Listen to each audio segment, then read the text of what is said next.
Something awful and scary happened to me, /x/ last year.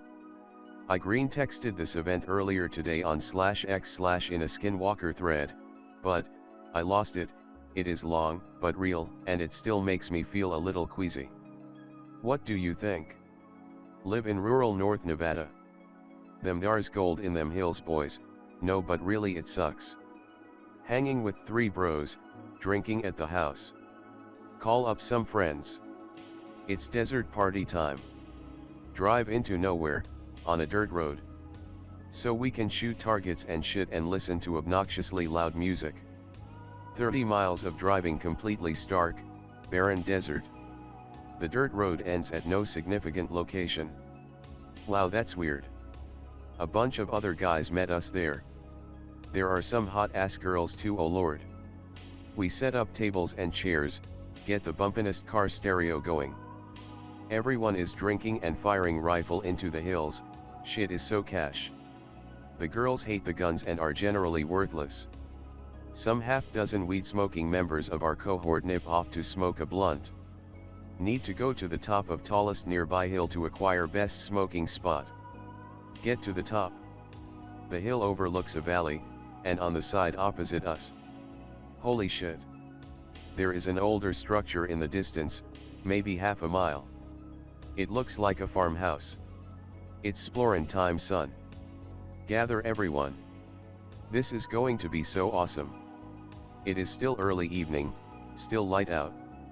As the entourage gets closer to the farmhouse, it becomes clear that it is really fucking spooky skeletons. The females are too scared to enter the unholy basilica because of the front door. Pick related. Jesus fucking Christ. It is a 1940s era 2-story very fancy farmhouse. Everything is thrown all over the place. It is absolutely covered in rat shit and decades of undisturbed dust. However, what is disturbing is that everything is still there.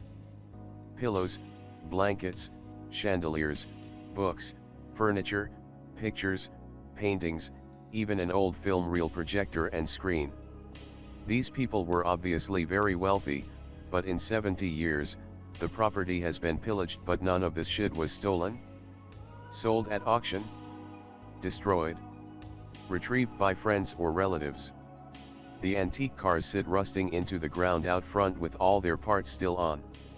Old school mint green refrigerator with door open, desiccated moldified ancient food remains.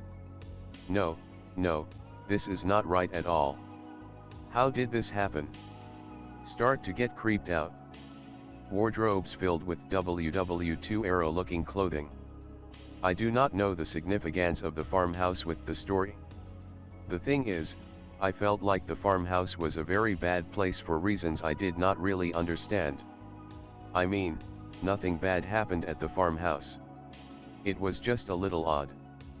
But absurd shit went down that night, and it started with the farmhouse. I went from drinking beers and having a good time, to freaking the fuck out.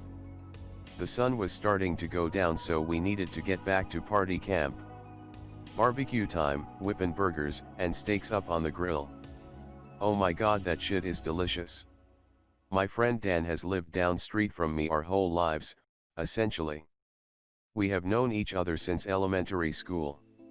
Dan is fat but funny, so it is tolerable. He comes up to me and quietly says that he wants to go home. I try to get him to tell me what is up, but he doesn't give me a straight answer. I am sure he was right, spooked by the farmhouse like I was. Eating jello off a lowly stomach, so don't really give a shit. Today was a good day after all. Brought lots of cut wood, bro number 2, and I get the bonfire going. The light of the bonfire illuminates someone fucking walking towards us in the desert. They aren't even walking along the direction of the road. Everyone essentially shits their pants, turning the music off and scrambling, thinking it is an axe murderer or even worse, a cop. It is just this fucking dude in a hoodie, walking in the middle of the pitch black desert.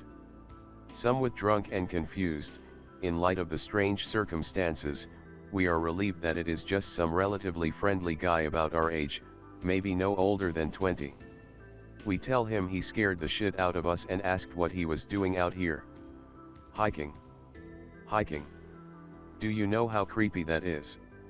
Someone says, referencing the fact that he was walking around randomly in the deserted plains, in the dark, by himself. Yeah, he's the creepster. We made several jokes calling him the creepster, but he seemed like a quiet but good-natured fellow and laughed with us. We asked him to hang out with us and got him a beer. He had sort of strange mannerisms like a drug burnout and a scar on his mouth like a cleft lip scar or something. I'm so fucking stupid. The whole time, the hoodie guy is acting in a strange way, like he is waiting at the DMV or sitting in a dentist's office or something. I don't know how else to describe it. I remember thinking that he is probably just awkward. It starts to sink in for me maybe 20 minutes later that something incredibly wrong is going on. I start to feel panicked. I start to pack my shit anyway. It is past midnight and some people have already left. I tell bro number 2 that we are about to oust this joint and that we should smoke before we hit the road. I tell him to get Dan because he is always down to smoke. Dan is completely missing. Where the fuck is Dan? We ask everyone. We ask them when they last saw him. We walk around the area with flashlights, thinking he had to call his mom or he pissed his pants or he was taking a shit out in the desert. We blow up his phone with calls and text messages to no response. He was not. Bro number 2 and I drive around honking, with the brights on, trying to locate him. We have been looking for him for 45 minutes. Dan is gone. We hope, we pray, that Dan was serious about going home and got a ride with one of the gays who left earlier. Now we really need to leave, right now. We can drop by his house to see if he is there. For some reason, everyone assumes that we will take care of hoodie guy. They get in their cars and say goodbye. I am the driver and I would feel like an asshole leaving hoodie guy out in the fucking desert. How would he get home? How did he get out here? How did he get out here? I offer to give him a ride. I am actually sweating on the trip home. Bro number 2 in the passenger seat, asks him where he lives. He gives us verbal directions to a street, Calle de la Plata. My stomach drops instantly. That is the street where both Dan and I live, bro number 2 a short distance away. Holy fucking shit. We say nothing. There is no oh wow we live there too or how long have you lived there. The rest of the ride is silence. We bring him to the major intersection, just a block away from where Dan lives. We drop him off there and he thanks us. We go to Dan's house. His mom, but no Dan, not wanting to worry her, we don't tell her or call the cops or anything. He must have gone off to party with some other troop. I call Dan in the morning. I think it was one of the most emotional conversations I have ever had in my life. I was literally in tears. I don't know why. It wasn't sadness. Dan's story is as follows. He watched us leave the party camp last night. He said goodbye to us. He says that we left abruptly with the hoodie guy. Dan, where were you last night? You were gone for at least 2 hours. We spent almost one of those 2 hours looking in the desert for your ass. I was there the whole time. No you weren't, no you fucking weren't. Did you go to take a shit for 2 hours somewhere? I was there the whole time. Completely without words, I spend a lot of time just sitting in a chair thinking over what happened, then I get a call from bro number 2, who has a much worse story. We go over to see Brent. Brent was one of the gays who was at the party camp. He brought the chicks. The chicks were over there too, when we went to see him. They say we never looked for Dan. They say that Dan was never missing, he was there the whole time, and we left before he did. They say that we arrived with the hoodie guy, that he was with us in our car when we got there. I try to calm down and explain to them that is impossible. We arrived with Dan.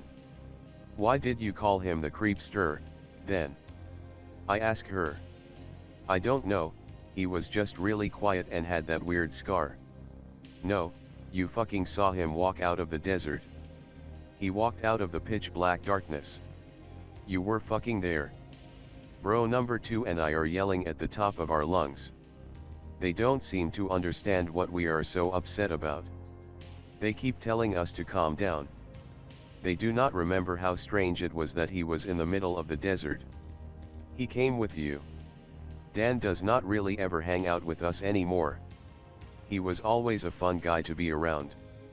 His mom says he is going through some personal struggles, but since March 2012 he does not really even talk to me or bro number 2. Sometimes I wonder if my friends have some sort of amnesia or collective blocking. Sometimes I wonder what happened to Dan when he was gone for 2 hours. Sometimes I wonder if the hoodie guy was a fucking human being. Gentlemen, due to a story last night, I feel the need to break an order I was given and tell you about the Missouri goatman. Now I'm a chemical guy, and we all go to Fort Lost in the woods to do training. This happened during an FTX out in the woods, next to a ridge and a large stream bed. Every night there is a roaming guard of 2 privates, and we have our gay little blank adapters and we just roam around making sure no one is having sex. This happens one night when me and a buddy of mine are posted up on a couple of stumps by one of light systems they drag out there. About 0300, me and my pal are set up under the lamps, soaking in the warm exhaust because it's 25°F outside and fuck if we were going to be moving. We are watching the tents, joking how if anyone was going to do the nasty it'd be difficult due to the cold, etc. Nudge buddy, tell him to catch a nap. He lolls off and is snoozing. Snow slowly drifting down through the trees, peaceful. Just kind of staring into the woods when I hear that crunch of snow. Extremely faint, have to perk up my ears to make it out. Think to myself there's no way some idiot's going to freeze his nuts to some girl's ass, must be a drill sergeant. Nudge my buddy awake, tell him there's a DS in the woods. He perks up, we are both watching the wood line. Sure enough we see a shadow come in from the wood line, crouching low, amazing he can be this quiet in the snow. We both grin, last time this happened they dragged someone out and tied them to a tree for shits and giggles. The shadow gets well within the camp line, crouching really, really low, looking back it was weird.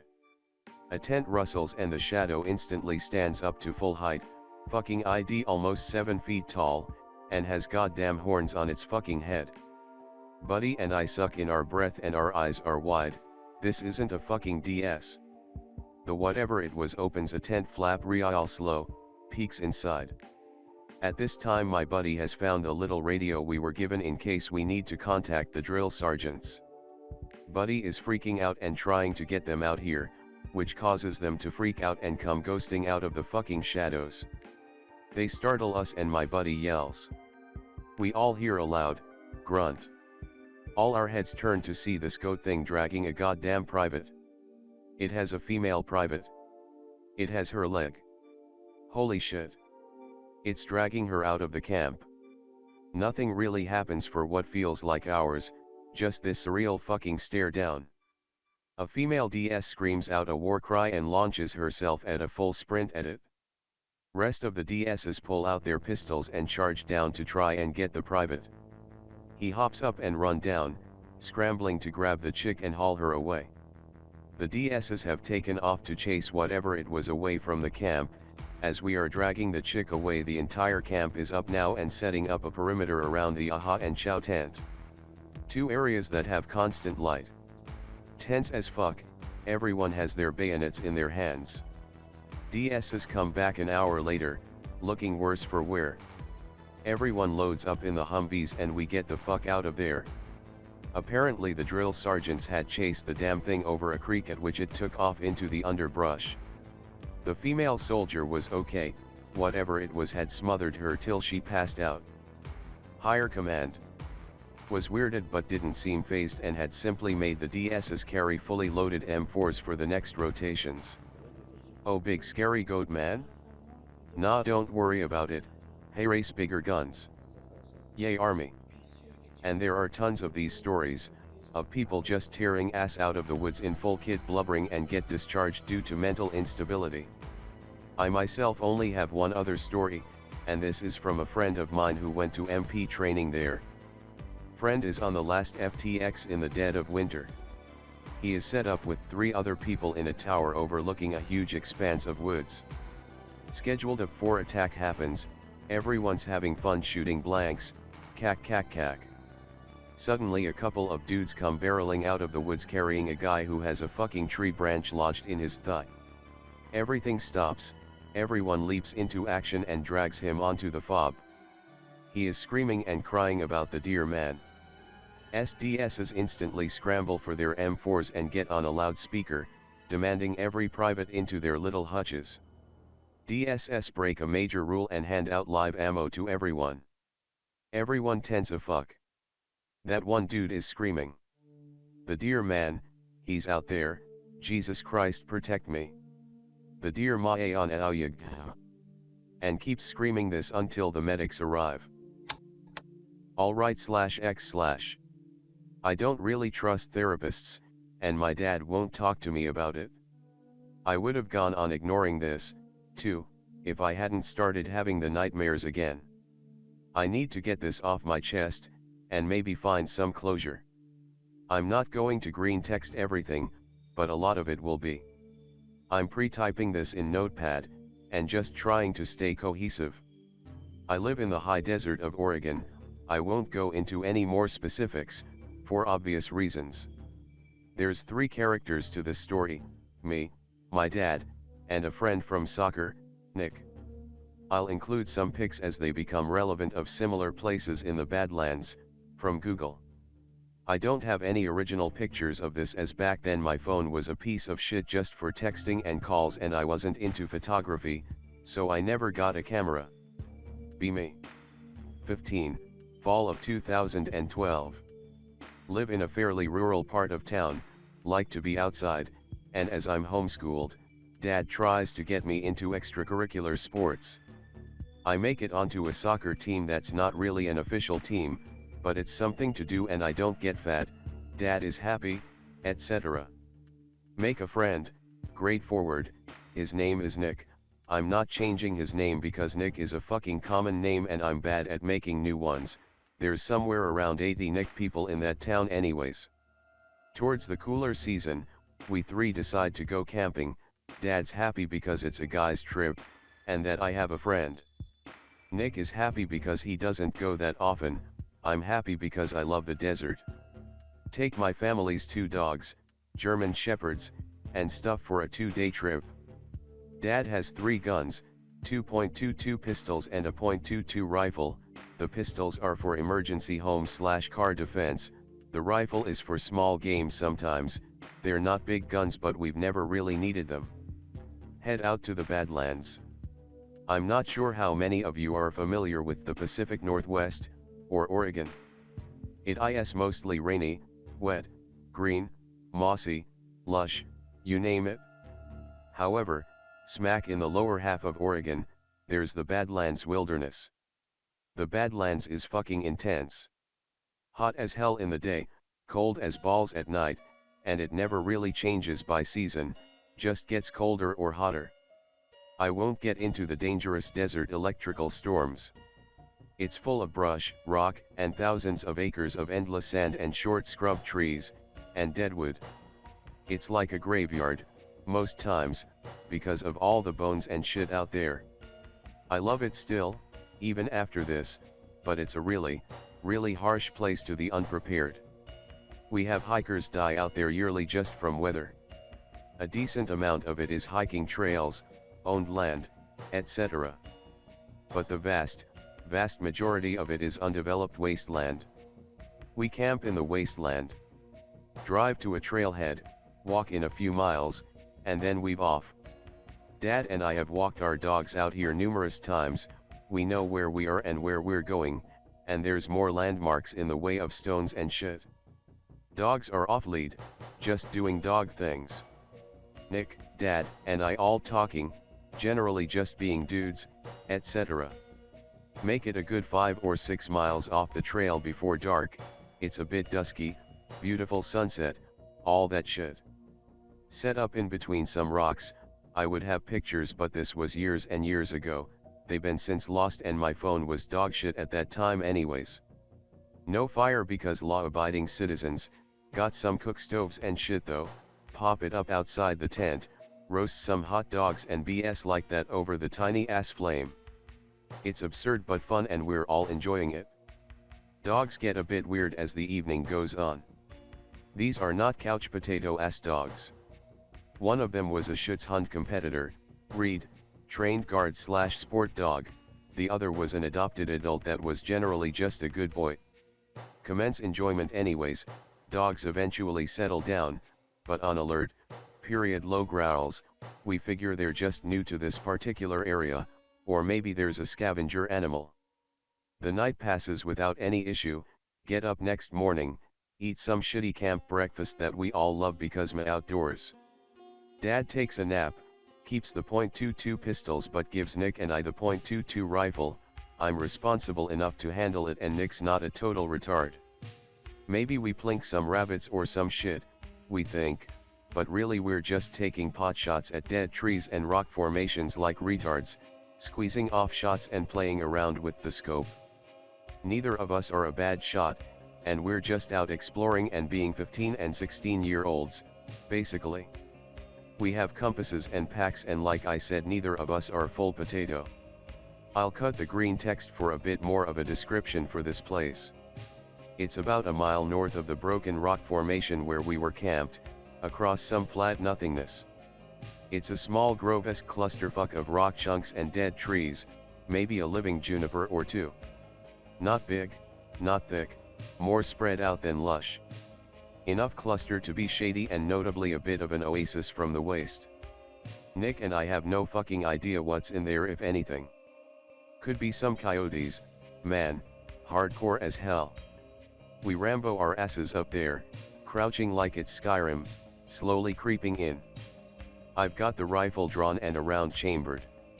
It's the desert, though, and we're still being loud enough that no small game would stick around for us anyways. It's quiet, and there's no animals in sight. As we get into the copse/rock and tree cluster, it darkens up a bit and gives a really neat aesthetic to the whole deal. We stop creeping like retards and stand up, and check out the whole area, probably a solid 400 or 500 square feet of loosely collected rock spires/chunks, logs, dead trees, and a couple living trees.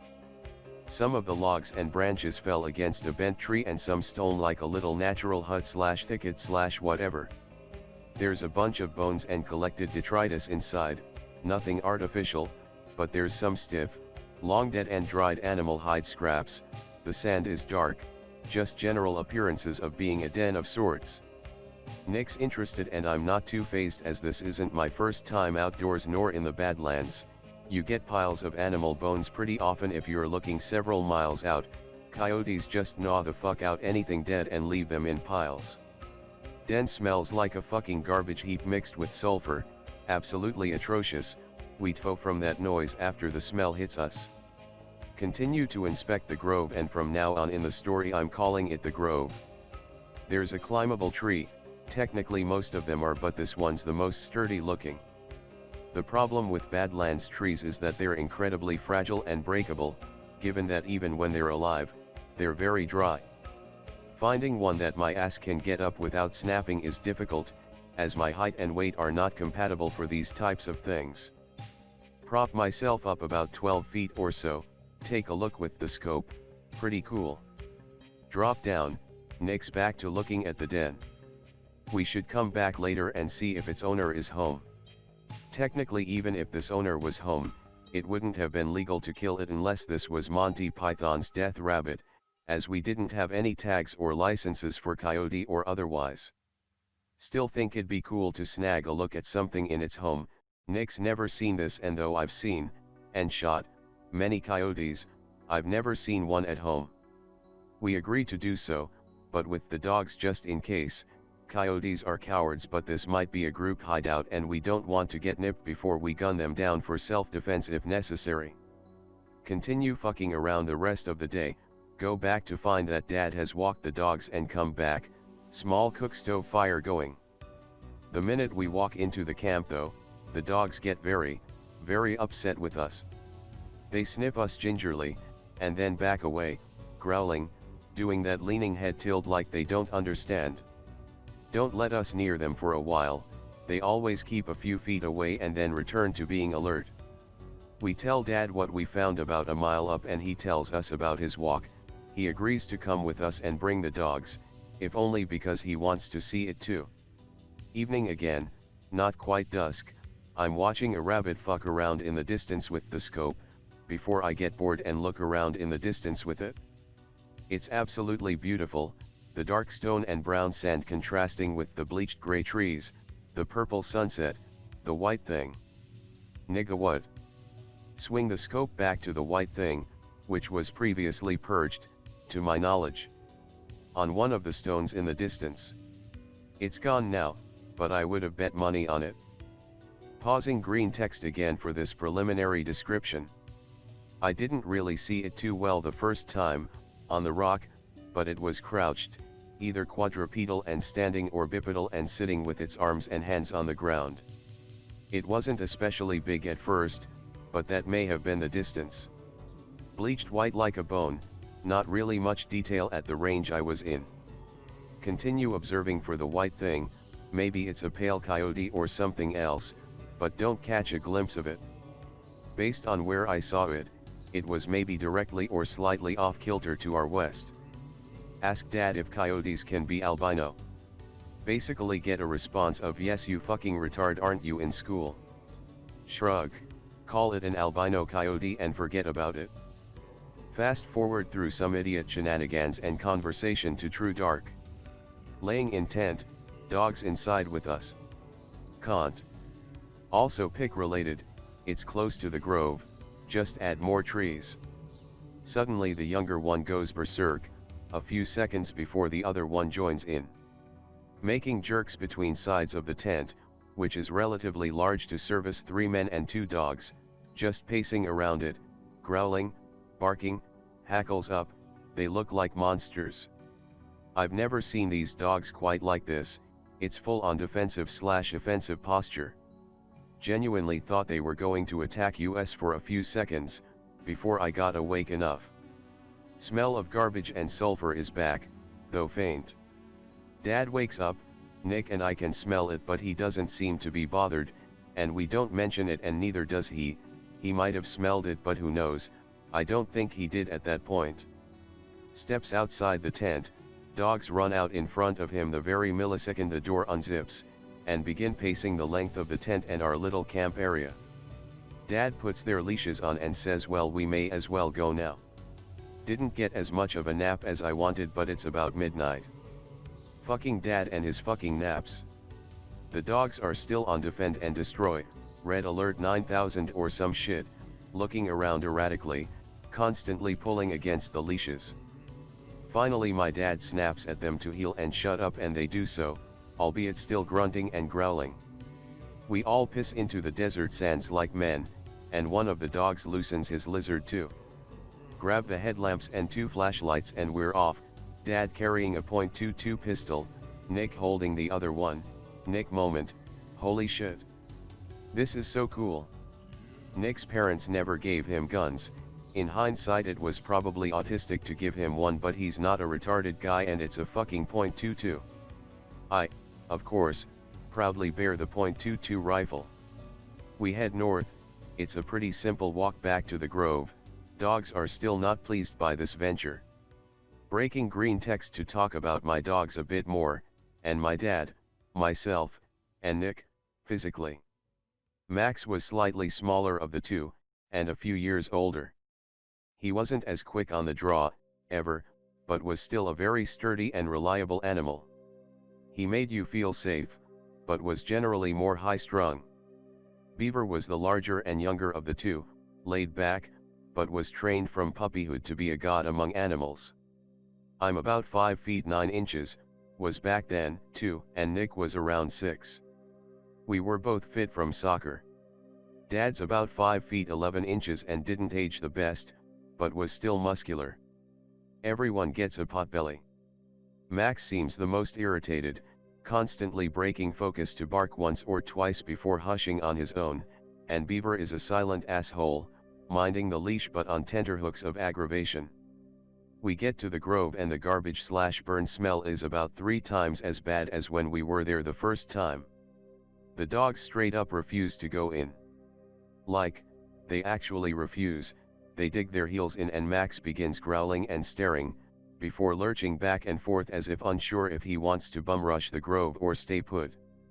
Dad sighs and looks around. We can't leave them on their own because it's the desert in the middle of the night, but Dad doesn't want us out here alone. Oh, we can run in on our own and check, you're only a few 100 feet away anyways. Okay son, don't be long, I'm gonna sit down and look for constellations. Not sure if worst dad or best dad, but he's my dad, so it counts for something. Those few 100 feet become very long when you're behind gnarled wood and rock formations. In a shadowy black world, and you turn around and all you see is a lone light from a headlamp. Nick and I, however, emboldened by our guns and teenage idiocy, pressed on through and towards the smell. Can't. Pick related, Beaver.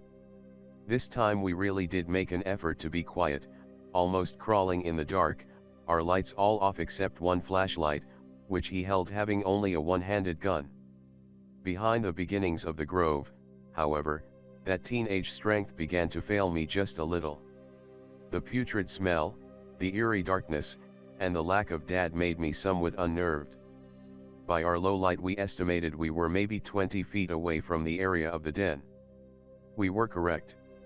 However, we had to creep around to the front, having approached it from the back. Breaking green text here. As we cleared the back side of the den and were in the front, we heard a crack from nearby, as a very odd white creature fucking sprinted, almost too fast to notice in the low light, about 10 feet in front of us and into the den. If it wasn't for it being so white, the light might not have even caught it, and we might have played the crack off as an owl or other bird and been unaware that the den became occupied in front of our eyes. We did, however, both notice, and I kindly thank my dad for always preparing us with flashlights and other gear on journeys. The thing was rather tall, and not especially broad as it was long, but then, at first, we only caught the side view in low light. We froze, and here comes the part that haunted me for 2 years, almost every night, before it passed, and what has recently resurfaced. It all happened very quickly from here, and I'll try to not exaggerate details. Nick and I continued to get close, but this time, both of us had a round chambered and were pointing the guns at the den. We made our way until we were about 5 or 6 feet away from the entrance, and then flipped on our headlights. I don't know why we did that, I think it was our intent to startle it and be able to see it and then run. It was very startled, and let out a very disgusting, screeching growl bark. Like a short book that most canines do, but very ugly sounding. It was also higher pitched, and sounded like there was spit and snot behind it. It was very apparent to us at that moment that this wasn't a coyote. We bounced back a few feet, and the creature didn't emerge. We could still see it, but it was moving around inside the den in a bit of a frenzy. It made the scream growls a few more times, and Nick and I unanimously began to yell to each other to fucking run, dude. That was probably the biggest mistake of the night, but thankfully, neither of us suffered for it. What we should have done was open fire the minute we realized it wasn't a coyote. The second we turned and ran, I could hear sand and bone rattling and being tossed as it ran out after us. Nick squeezed off a few random shots, I think out of fear, and I managed to get up into a tree, about 5 or 6 feet in the air. Nick was right behind me, but instead chose a rock formation, about 10 feet away. He played forward, after all, so his sprints were harder than mine, and I think he just wanted to run at that moment. The white creature pursued Nick, backing off whenever he turned, and then leaping along after he looked away. It was a dangerous game that only took a few seconds to play, but it unfolded in slow motion for me. Nick popped off the rest of the .22 clip, and then the white creature began to scale the rock. I wasted only a second more before leveling the rifle and firing blindly. I could have hit Nick. I'm glad I didn't. I did, however, scare the white thing, or at least attract it. It left Nick and then bark screamed at me, leaping off the rock. I began shimmying up the tree, and in the darkness, I cracked my head against a branch sticking out directly over me. The mongrel began to climb the tree below me. In a daze, my vision blurring a bit, I popped another 2 or 3 shots. The clip of the rifle only has 6 rounds, and I kept that in mind. I figured I only had 2 left, as I wasn't counting very well, and didn't want to be overconfident. Nick's yelling at something, maybe the white creature, but then I hear a different pitch of scream. Nick just fucking threw the gun at the white creature, and hit it. Not hard, but those metal bastards weigh a couple pounds, and later on I realized why it hurt. Again, this whole sequence took maybe 30 seconds, but it felt so much longer. Then, as the thing is looking to climb again, I see it go flying off of the tree trunk. Beaver, Max, and Dad came to the gunshots and yelling, my dad several seconds behind. Beaver has just ripped the mongrel off of the tree by slamming into it and grabbing it. I'm unsure how many of you are dog people, but German Shepherds have very boxy, broad chests and shoulders. If they leap at you and their teeth miss, they'll still knock you flying a few feet if they intend to. In this moment, time seems to totally slow down. Even in the nightmares, this particular sequence plays out very, very slowly. Nick and Dad are yelling, Max and Beaver are snarling and yelping, and my conked head vision is starting to clear. The headlamp clearly illuminates this thing as it tries to deal with the dogs. It stands up. It's not quadrupedal, it's bipedal, and for 2 or 3 seconds, I got a very clear image that's burned forever into my head. It's tall, maybe 7 feet, and skinny as hell. I mean scrawny. Long forearms, long hind legs, all of it built like a dog. Somehow, even though it's so thin, I can't make out bones, but maybe it's the flashlighting and the white fur that's obscuring it. It's blisteringly white, stained now with red, either my dog's or its own blood. The neck is rather long, and it has a very long, pointed muzzle and face. No discernible ears or facial features. There's a gangly little tail, and its eyes and nose appear to be black, but I could be wrong on the eyes in the circumstance. It had teeth, but I couldn't tell you what kind. The forearm, paws, hands, whatever, had fairly long digits and there were short claws on the end. I less saw them and more heard them make contact with the dogs. Overall, the thing most resembled a whippet or a greyhound in how skinny and long it was, and the face. It was built like a canine, as well, but it definitely stumbled around on 2 legs to get the advantage on the dogs, for many, many seconds. It wasn't just rearing, it was balanced like that, and its back and chest were appropriate for it. It looked natural to see it on 2 legs, basically. Again, I'm unsure if you're familiar with German Shepherds, but when they bite hard. They're the 3rd or 4th hardest biting dog in the world, pound for pound, if I remember correctly. When they bite down, they don't let go. Beaver, at least, had some great purchase on this thing's arm and I heard a loud crack and the most horrific bark scream released. Max was just snapping and ripping into whatever he could grab, I think. Dad didn't shoot, I don't think he wanted to hit the dogs, and I didn't either, so I didn't waste my shot. The dogs did good work, and I don't think this monster even wanted to fight, but we walked up on its house in the middle of ass-fuck nowhere. I hear a more normal yelp and Max's head gets drizzled in blood. The ugly thing flails and Beaver drops a few feet to the ground, as it had been swinging the dog a bit. It screamed again and then sprinted on its hind legs, and I lost sight of it after it left the grove.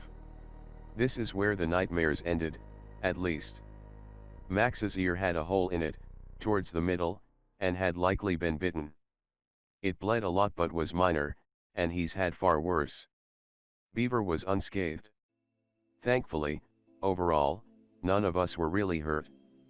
Blood was all over the clearing, and in both dogs' mouths. I crept down from the tree, and Nick got off the rock spire.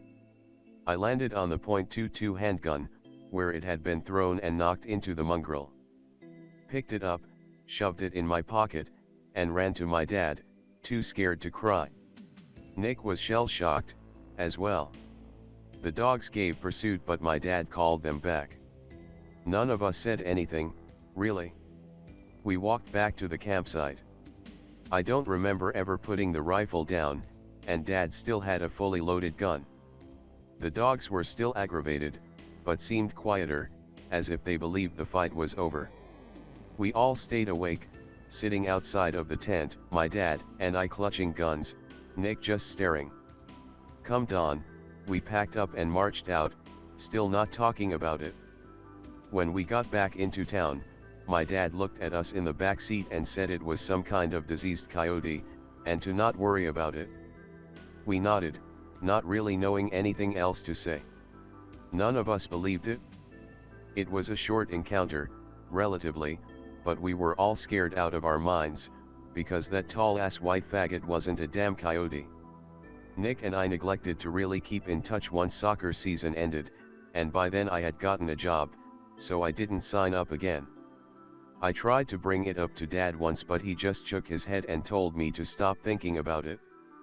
We've never talked about it since. I've been out to the Badlands a few times since then, because I still love it, and my dad has too, having once been a part of search and rescue a few years ago. We've never seen anything, and though we don't mention it, we make a point to never go anywhere within 10 miles of the grove. I would really have loved to not ever think about this again, and for a few years, I haven't. I'm 20, now, and the last 2-ish years, it's mostly faded from memory. But in the past week, the nightmares are resurfacing, likely because of stress from other things in my life, and I need to talk this out somewhere, so I put it here. So that concludes my story, /x/. If anyone has had a similar experience with that white hellspawn, or has questions, I'll probably be awake another hour or so. /x/ move slow, and I'll be back in the thread tomorrow. Beaver's older, but is still healthy, and Max's ear healed fine. He's past elderly now, and missing most of his teeth, but both dogs made it out okay, for those concerned. Finished. What you found was just a mod for Skyrim. That seems about right. I know it was in range of a clusterfuck like that, but after looking on the maps and the satellite view, it's difficult to pinpoint it more exactly than that.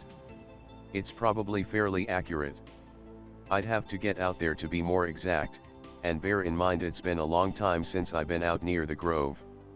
He did, like I said, the sequence of events was very short. He came. Pig also related, sort of. It's the dog breed this thing most resembled. That type of really skinny build and long neck and head. No ears, though, still. May have had them, but I didn't see any. Going to actually get to work on the sketch now.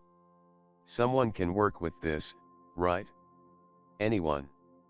Polish the basic idea, make it more, not shit. Trips here, with the drawing I promised. Can you give me more details on it?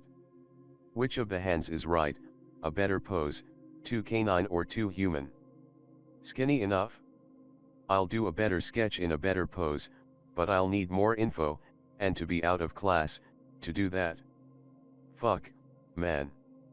I got shivers looking at it. That's really close. The correct hand would be about a mix of the two, shorter digits than the right, longer than the left. Not quite like fingers, but longer than normal animal toes. It's a bit too human, needs to be more on the canine side. The head looks nearly exact, but the body is too human. Is this closer? I tried to fix the orientation while still keeping it reasonably able to be bipedal. Is there anything else you can tell about it? On mobile, hope it doesn't stupid up the picture. That's about perfectly on it. That's so damn uncomfortable to look at.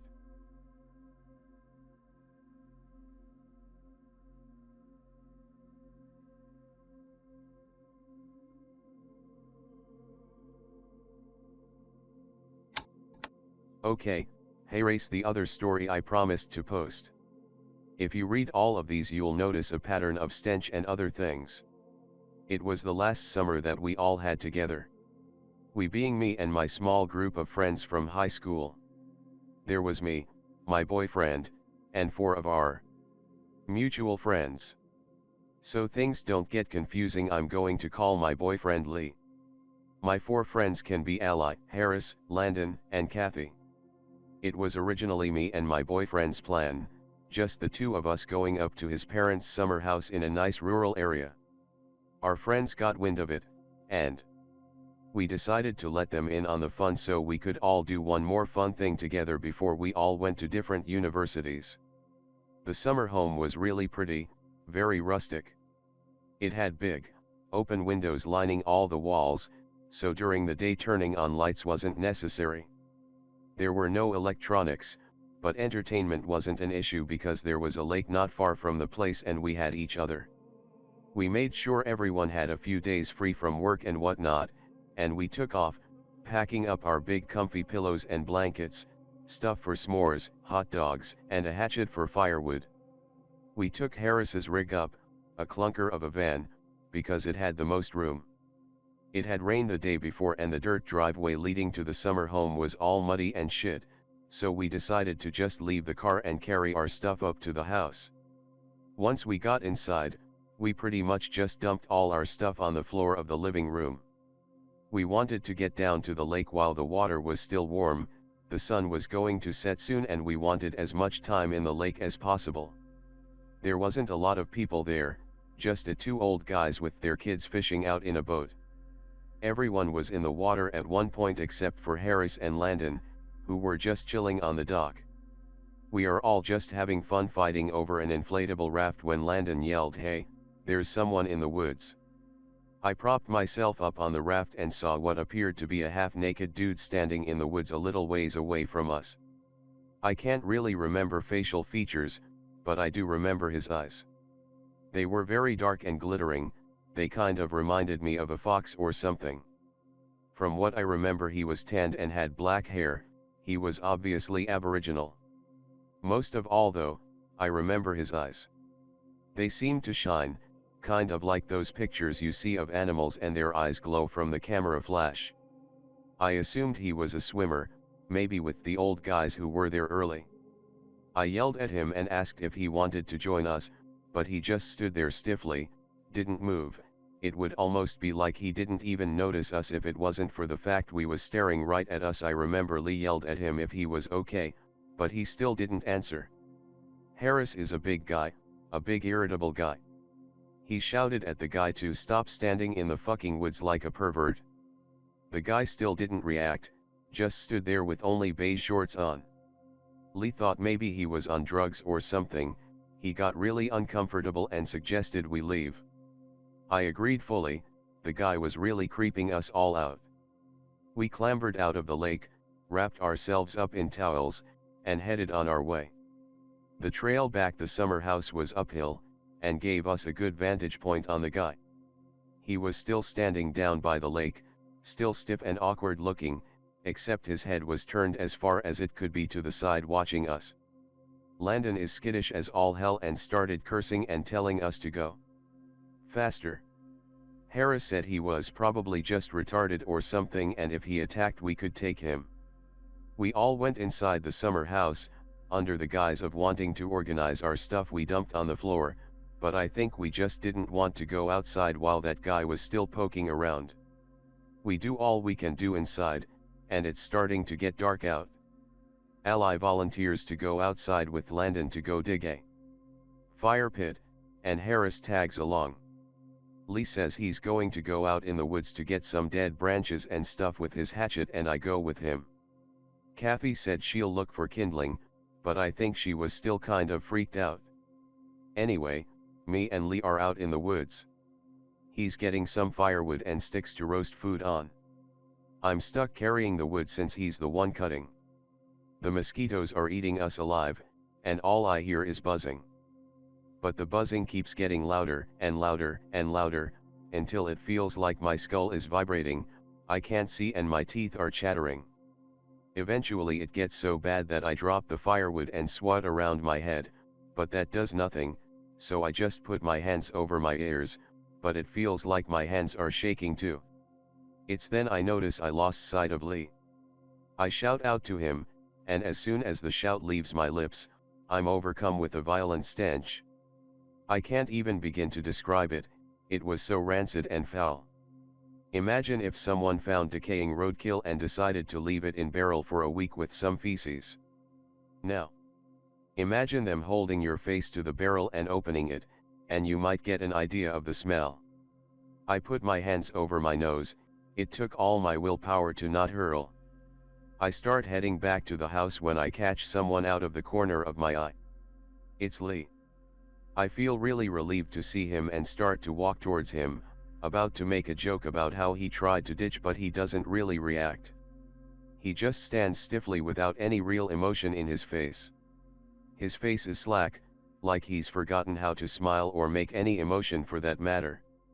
His posture isn't relaxed like usual, he looks tense, like all his muscles had cramps in them. My smile drops from my face, and he lets out a wheezing gasping noise, his shoulders convulsing up and down, it seems like he's trying to laugh but it just comes out as a strange mockery. I felt so fucking terrified, I turned on my heel, and it seemed all my time on the track team paid off. I was running and jumping over branches, and the buzzing returned, joined by the frail wheezing noise. I burst out of the tree line and bumped directly into Kathy, after what felt like an eternity. I remember she said, "Whoa, what happened?" But I was panting and shaking too much to answer. She brought me over to the campfire which was started, and sat me next to Lee. He put his arm around my waist and started to pick the twigs out of my hair. "What happened?" he had asked. I looked at him, confused and angry. "What do you mean? You left me in the woods." He seemed perplexed. He then explained that he saw me clear as day heading back towards the house, and he followed me back, wondering what was going on. When he got back he said he didn't see me anywhere, and the others didn't see me leave the woods. They were just going to look for me when I burst through the tree line, after apparently running a marathon. "What happened, anyway?" asked Landon. "Did you see a bear?" I wasn't sure if I was going crazy or not, but I was sure I saw Lee. Now that I was back to relative safety, I began to doubt myself. But I told them anyway, told them about the buzzing and how I thought I saw Lee. Ally said maybe I was just tired, and Harris agreed, mumbling about mumbo jumbo. We decided to try to relax and make some s'mores. It was pretty dark by this time, and the atmosphere seemed more light-hearted. We were all reminiscing about old times and getting sticky from marshmallow goo. Landon took out his harmonica and started doing this funny old blues guy impression he does. I was content and was just laying on Lee's lap listening to everyone's banter, just kind of zoned out, when Landon stopped playing his harmonica. Everyone looked at him expectantly, no matter how tired everyone was we could depend on Landon to be goofy. But now he was sitting still as a statue, peering into the woods. "Guys, I think there's a coyote or a fox or something in there." Lee is a country guy and is used to little critters like that, so he seemed unmoved. He told Landon that it probably just smelled our food and would be easy to chase off. "Yeah, but this one looked big. Its eyes are high off the ground.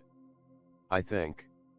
I feel myself tense up, thinking back to the woods, and Lee snaps at Landon, tells Landon that he isn't being funny and that he's scaring me. I tell him it's okay, but I ask Landon to stop. Landon looks at me and swears that he isn't kidding, with no trace of his usual smart-ass smirk. He says maybe we should go inside, in case it has rabies or something. We leave the fire going, and go inside the house, intending to go outside again after a while. There's a few couches in the living room, which faces out a big window towards our fire, so we all sit there to keep an eye on it. Harris growls at Landon that he better not be messing around, but Landon swears up and down that he isn't. We sit around for a while, our feeling of lightheartedness gone. The fire starts to burn low, when we see it. Kathy lets out a nervous squeak and gasps eyes. Two glowing eyes can be seen in the woods, the light of the fire making them burn bright. Slowly, a shadowy figure makes its way out and towards the campfire. As it steps into the light, we notice it's the Aboriginal man from before. He moves forward slowly, like a wolf circling prey, and crouches down by the fire. On closer inspection, we notice he has no shoes, and what we thought was beige shorts was actually some kind of skin wrapped around his waist. I hear Harris mutter, "Are you serious?" And I feel Lee's sweaty hand slide into my own. Ally whispers timidly he could be mentally ill, to which Landon replies, "Jesus fuck." The man paws around our stuff, and goes to where Landon was sitting. I see the man reach for something on the ground, and his movements seem robot-like. Like he doesn't know how to extend his arms properly. I see a something glint in his hand, and my first thought was, oh God, he has a knife. But then I hear a long, high-pitched note of a harmonica. Landon makes a weird gulping noise, like he wants to laugh and cry at the same time.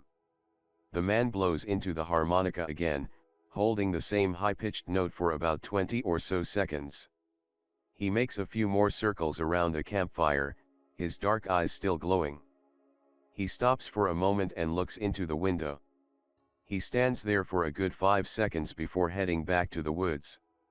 Okay, what is that dude's deal? Landon asks weakly. Ally repeats he could have mental illness, but she is met by silence.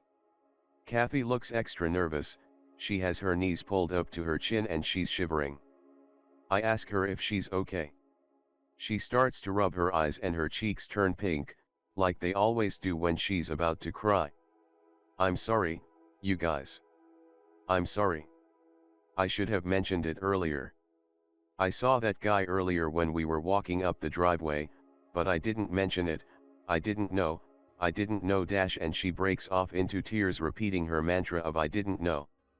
Harris pats her awkwardly on the head and tells her she doesn't need to apologize for not assuming every half-naked guy in the woods is a creep.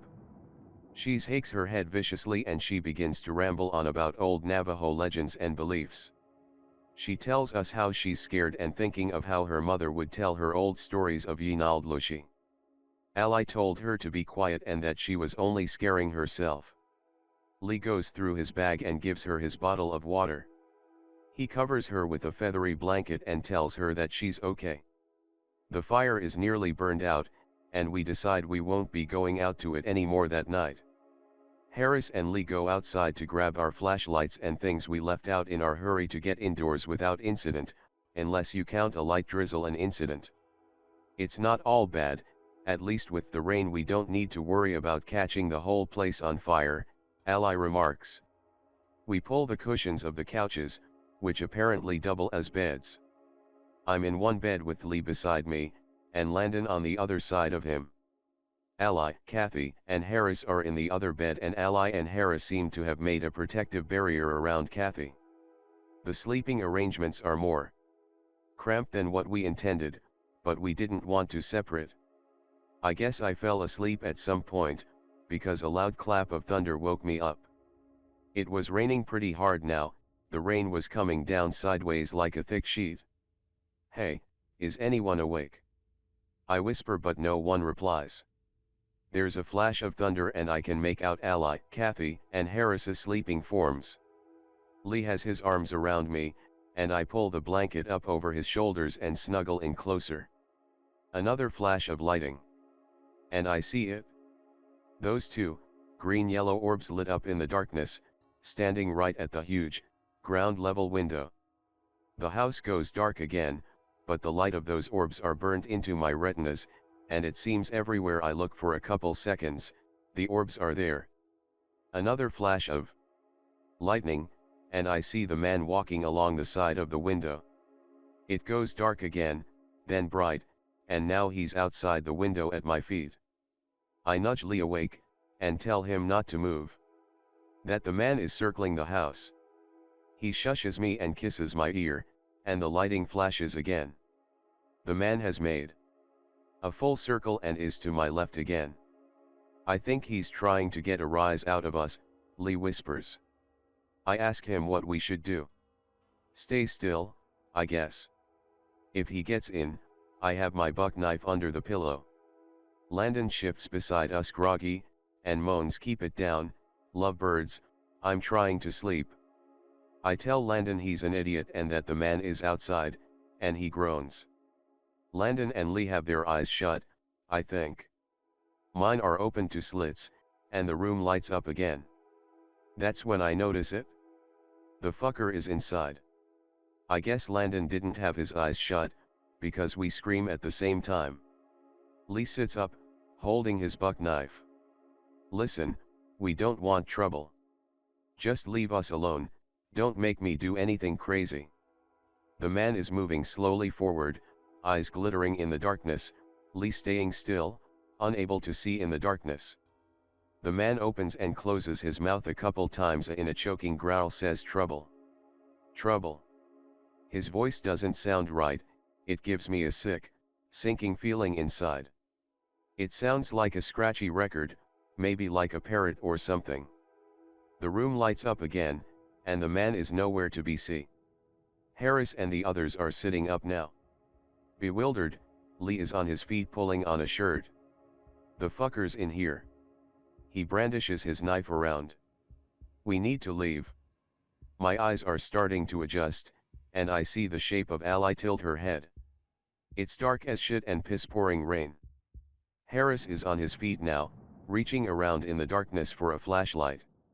"I think he's the one that needs to leave," he growls, and he makes his way to the kitchen, hatchet in hand. Lee follows closely behind, and, noticing they took all the weapons, the rest of us follow, Kathy sticking to me like glue. "This is what it wants," she mutters. "It's a game." We check the house, upstairs, every room, every closet, and we don't find anything. We all return to the living room after that, trying to decide what to do. "It's gonna be morning soon," Harris says. "We'll leave as soon as the sun comes out." I didn't want to stay there any longer, but blundering down the long, muddy driveway in the darkness was not an attractive option either. We all settled back in. I think we all got scattered sleep except for Lee, who sat up the whole night keeping watch. Every time I drifted off I found myself jolting awake again. Eventually, the sun rose, and the outside was bright and pink. We hurriedly shoved our crap in our bags. My bladder felt like it was going to burst, and when everyone went outside, I asked Kathy to come to the side of the house with me to pee, because I was not going back in the house. She still looked traumatized, her dark skin looking pale, and she hugged her own shoulders. I squatted down to pee by the house, and told her not to look. She didn't reply, but I didn't expect her to. I finished and stood back up, and I told her to come. She stood still, her arms crossed, looking at the ground. "Come on," I urged. I started towards the others, peering around the corner. Kathy was with the others, sitting on the stairs. I felt a sinking feeling in my stomach, and turned around to see the Kathy doppelganger, her arms wrapped around her shuddering shoulders. She lifted her upper lip in a weird sort of smile and sighed heavily, mouth opening and closing. Her breath hit me and I smelled the repugnant scent from before. I choked, and she backed slowly towards the tree-line, staring into my eyes, not blinking. She choked out the words, "Come on," in that strange, animal voice. During the voice changed into something that sounded like a fox, and she vanished into the underbrush. I guess that's pretty much it. We rushed to the van, loaded our shit, and hightailed out of there, trying to ignore this disgusting aroma that seemed to follow us and a strange voice croaking lover birds. Nothing terrible happened after we left, no strange twist. A lot of nightmares of that thing, me waking up to see it outside my window or at the end of my bed. I'm not in contact with Ally anymore. Kathy stays at home, never did go to uni to get her degree. Landon changes the subject if anyone brings it up and Harris just gets mad. Lee will listen to me when I wake up in a cold sweat. He did talk about being on watch during one occasion, but you can tell he wants to pretend nothing happened. That isn't to say I'm overly eager to discuss it, I'm all for forgetting about the whole incident. Well, that's all she wrote. I'll go ahead and share mine, I won't green text it, too long for that. I was going camping with this group of about 10 to 15 people for some volunteer work I was doing, looks good on resumes and whatnot. There were only 4 other people around my age, 23, the rest were either really young, 13 to 15, or in their 40s to 50s. The 4 others and I were pretty good friends, and we usually don't get much sleep whenever we're spending a weekend together. This trip was for 3 days. It was spring break, and I hadn't slept the night before, but I'm conditioned to going on no sleep pretty well, so I had no problem when one of our 4 suggested that we go on a hike. We decided to go pretty late at night so none of the youngsters would follow us in. Unfortunately our plan didn't work and we ended up with an entire pack of teenagers following us. We had an obligation to watch them because 3/5 of us were volunteers, so we had no choice. We'd decided to make it short, and take them on a pretty rough hike so they wouldn't come with us whenever we went hiking the next time. It ended up being a bad idea. We ended up splitting up into several groups. I stayed with one group with one of my friends, one of the other 4, the big guy, decided to go trail some deer we spotted earlier. The deer scared one of the girls who screamed at the top of her lungs and was being skittish about everything out there. Another was with the other group of kids, and the last one decided to head back to camp. Needless to say the hike was ruined. We ended up far enough from camp, and while there were a bunch of annoying teens with us, we were convinced one of the kids from the other group was in the forest trying to fuck with us. We heard rustling at several points, and we kept hearing the same scream deeper in the woods, which sounded like the girl who screamed earlier about the deer. She was with the other group. Anyway, we got back to camp, told the kiddos to shut the fuck up and go to sleep, because they were being loud the entire hike. And we all set up base next to this trail that lead into the woods. We stayed there for several hours before morning, simply because we couldn't sleep, when the big guy who left to hunt some deer joined us.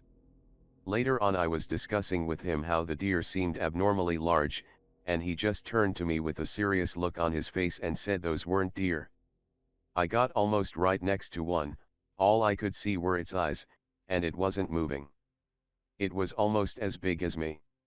Now, keep in mind that this guy was about 6 feet 6 inches or 67, and he's one of those heavy-set guys who you'd think would be able to kill a man in one punch, and he seemed pretty spooked. I thought he was fucking around and dismissed it. Fast forward to the next night, the previous hike took too much of a toll on the teens, save 2. One of them was this loud chick, and I didn't mind having her around as much as the other kid. The other was a complete retard.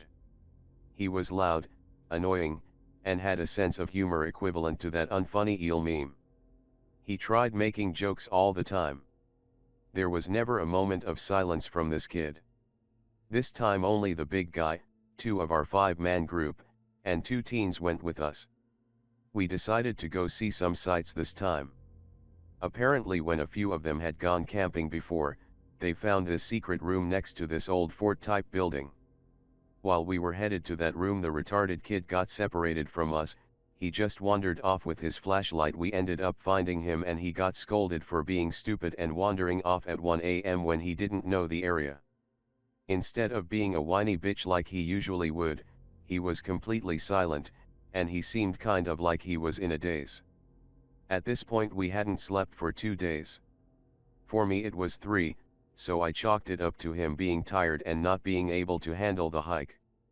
Later on I realized that the kid had slept that last night, because I saw him go into his tent and crash with most of the teenagers. The other girl hadn't, however. So we go back to the fort and head up to the top room, where the chick had decided to go to sleep. The whole way back, that retarded kid was walking really awkwardly. He looked like a goddamn baby horse, not to mention he was being completely silent still. One of us had to walk behind him to make sure he didn't fall back onto the rocks. Anyway, when we got to that top room and the chick fell asleep, that kid laid down and fell asleep immediately after.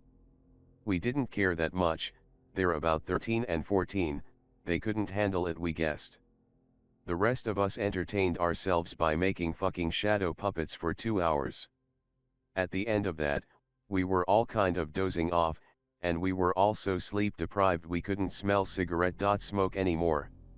I was the most alert of them, probably because I was still sitting up and keeping watch. At about 3 a.m. the kid stands up out of nowhere, and the other guys snap out of it because we're thinking the fuck is he doing now? And he starts stumbling toward me in his awkward jerky movements, and I'm there thinking he's going to fucking fall on me, so I start telling him to sit back down, and then the others join in and command him to sit back down.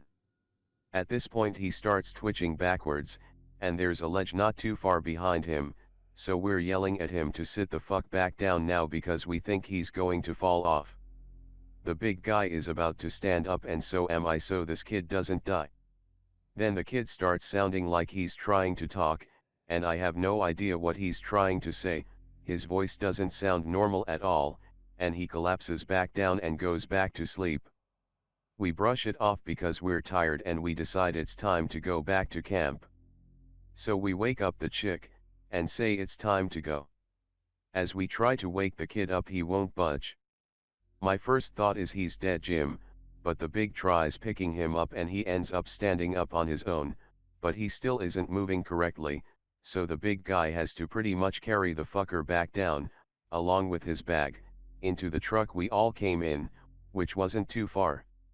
The rest of us get our stuff in and get in, and the kid tries getting into the same side as me and he twitches backward before he gets in. It was at this point I noticed that he's kind of bruised up.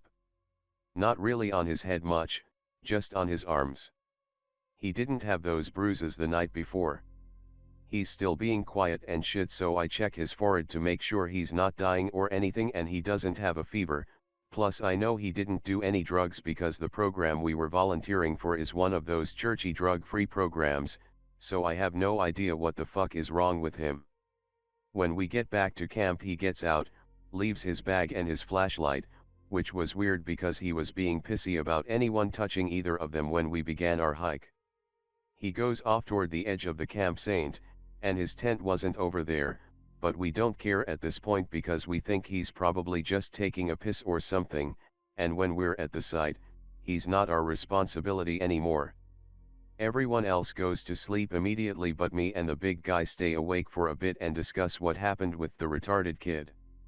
The big guy's in /x/file 2, and we'd both read about goatman a few times, so we brought that up. As we were discussing it and analyzing the situation it just got more and more eerie, and at one point he mentioned that while the kid was standing up all the crickets and shit just went quiet in the background, which I'd barely noticed at the time. We decided to keep watch, because we hadn't seen any sign of that kid yet. About 30 minutes into our watch he decided that he needs his phone to keep track of the time and I needed to take a piss, so we left our watch. He took my flashlight because it's brighter than his, and I took the kid's flashlight because I wasn't going far. Before we left, he set his flashlight down on the bed of our friend's truck. As I'm headed back I see a few flashes from what I thought was my flashlight, and it was just some flickering like someone was turning it on and off. It was him signaling me to where he was, so we sat back down and resumed our watch. Barely even a few minutes later he realized that his flashlight was gone. We searched for it and turned up with nothing. I just told him to use my flashlight, but we were both pretty alert at this point. About 10 minutes later his dog, which he'd left at the campsite while we were hiking, lifts up his head and starts growling at the woods. I'm watching that side because we were both keeping an eye on each other's blind sides. Over to where the dog was growling I see something flickering in the woods.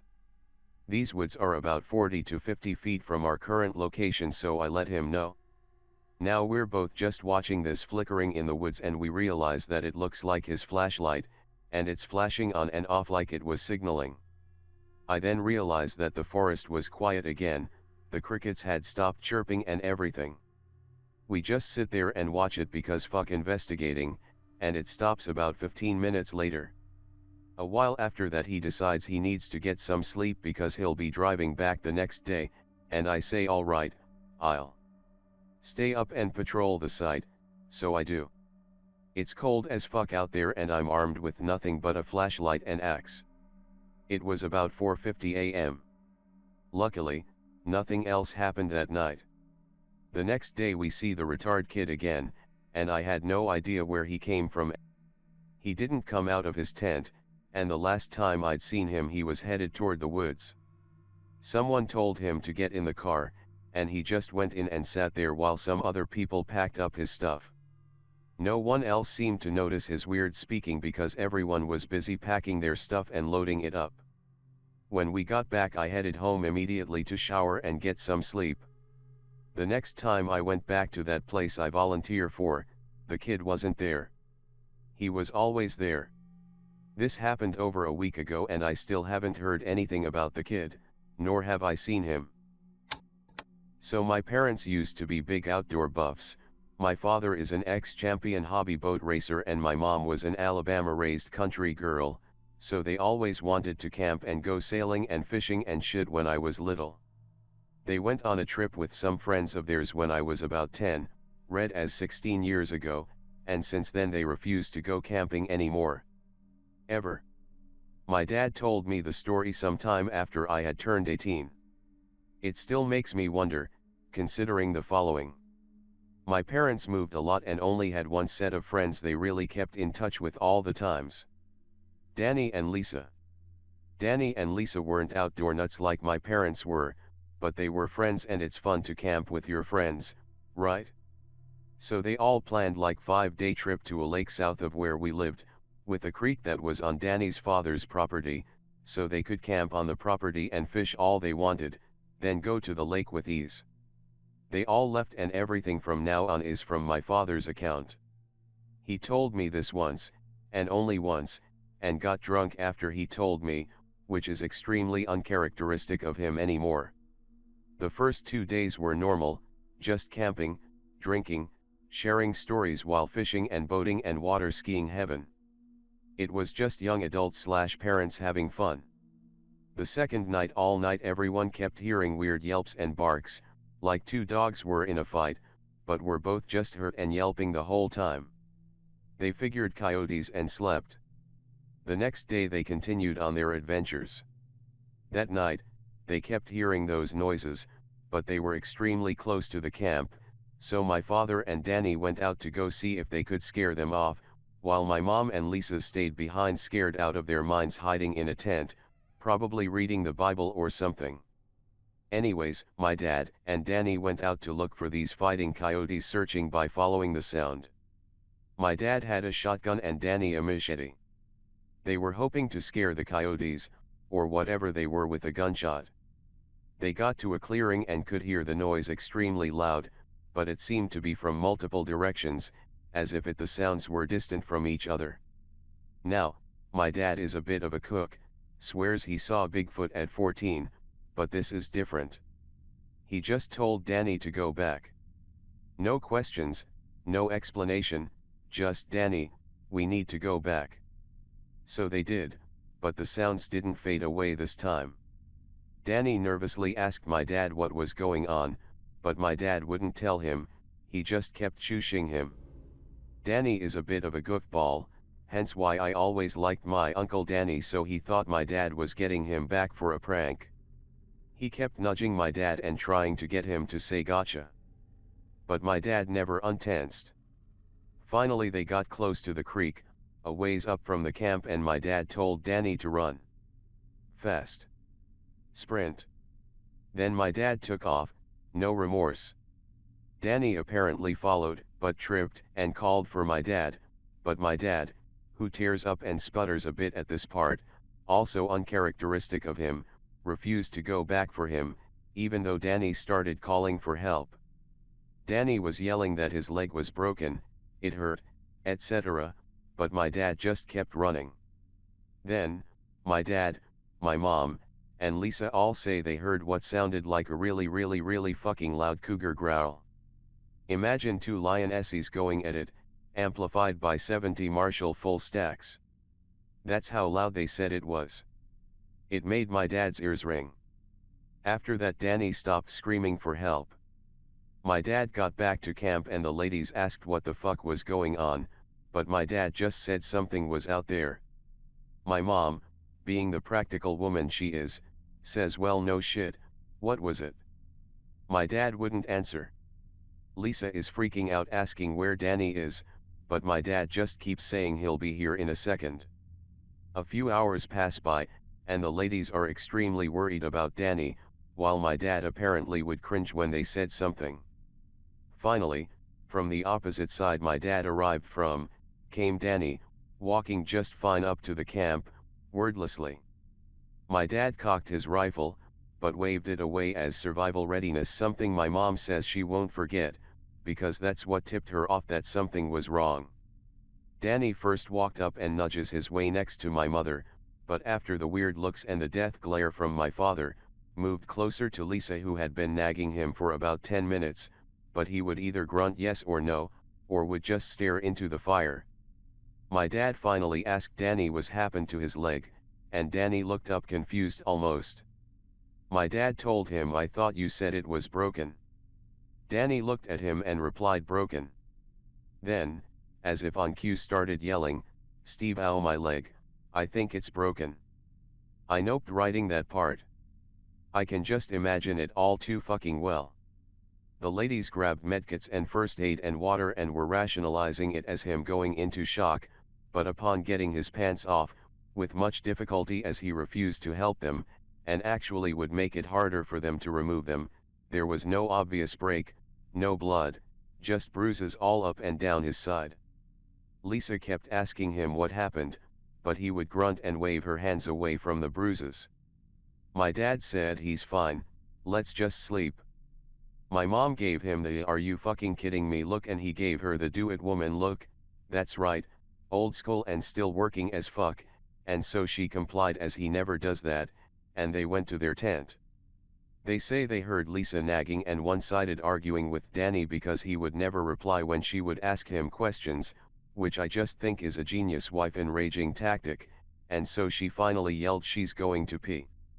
Danny asked if he could come with her since there were animals out there, in not so many words. She said okay, and they left. My dad woke up about 10-ish in the morning and started making breakfast. Danny and Lisa were gone.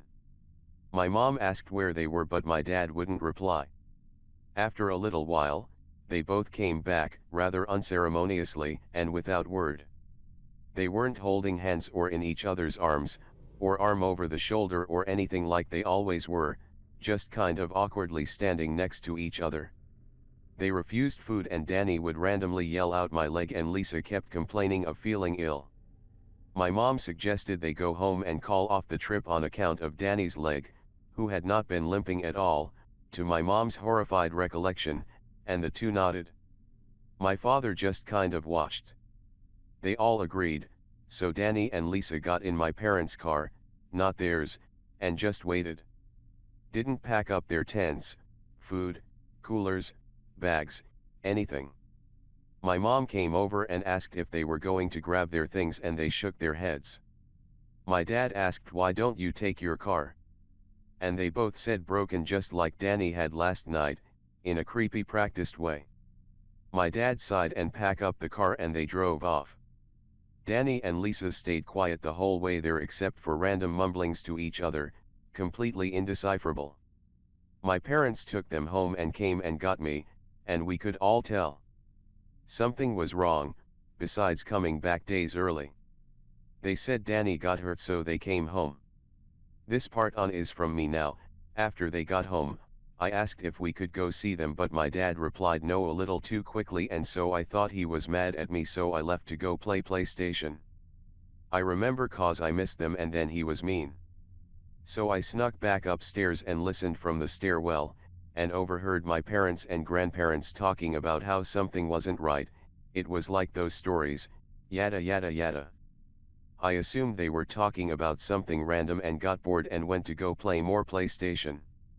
A few weeks later I asked about Uncle Danny and my dad said we're not going to see them anymore. I was mad, and so I demanded to know why. He told me something about his dad being sick and so I was sad. Then I forgot about it and life went on. Fast forward about 5 years. I'm at a supermarket where I used to live when all this happened. It was also by where Danny and Lisa lived, only on the other side of the road. Being 10 I was never allowed to go over, but now that I can drive, I decide to go see the old house, check out Danny and Lisa's house. I'm a nostalgic person, and see the only neighborhood. I'm driving slowly and rather creepishly down my old street when I spot Danny walking down the street. Excited as fuck I flag him down, pull over and get out to talk to him. He seemed stiff to me, kind of robotic I guess you could say, when he hugged me, but it was way too tight and it felt like he was trying to smother me. I asked him how he'd been and he said all right. I asked him where Lisa was and he said at home, so Elle asked if I could see her, and he agreed. I walked with him and asked him about all kinds of people and tried to catch up, but he didn't remember, or didn't care about 90% of it, which seemed odd, because Danny was always my awesome involved Uncle Danny. Also I'm on 9/ so I'm automatically paranoid and shit. So I asked him a couple obvious trick questions and he failed miserably and now I'm a bit nervous. We get to his door and he opens it and the smell of a goddamned meat locker pours out, a horrid incomparable smell just assaults my nostrils.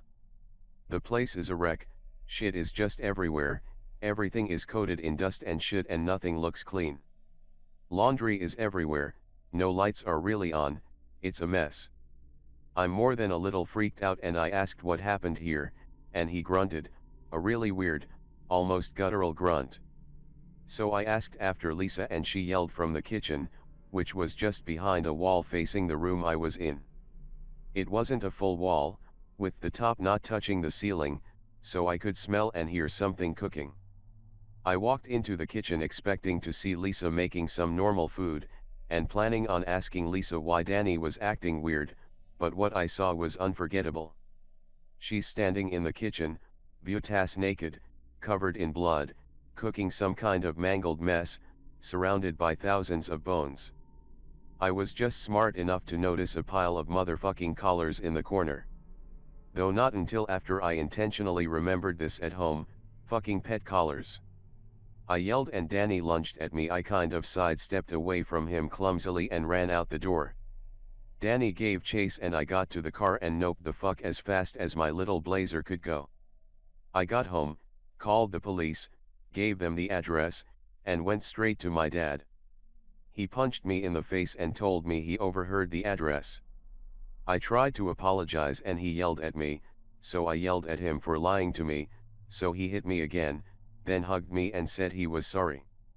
I tried to ask him but he, rather strongly, told me to shut the fuck up and forget about it. The police came to my house and told me they didn't find anyone living there, but that my story matched the description and the place was a fucking nightmare. They told me they suspected the previous owners left and a mixture of wild animals and bugling homeless people had been living there. My dad, being the fucking ridiculous genius he is, asked why the house hadn't been foreclosed or bill payments hadn't been an issue. The cops stammered then said they'd look into it. Apparently Danny's father had still been paying for it all, as per some agreement when they got married. I still haven't seen them since, and my dad only once told me the story beforehand. My meeting up with them was pure coincidence, and only made the story worse. A couple years after all that happened me dad told me the story, got drunk and in his drunken stupor that night told me he knew what would happen to Danny. He knew what they were. Better him than my dad. When I was 16, I went on a camping trip to the Colorado River near Blythe.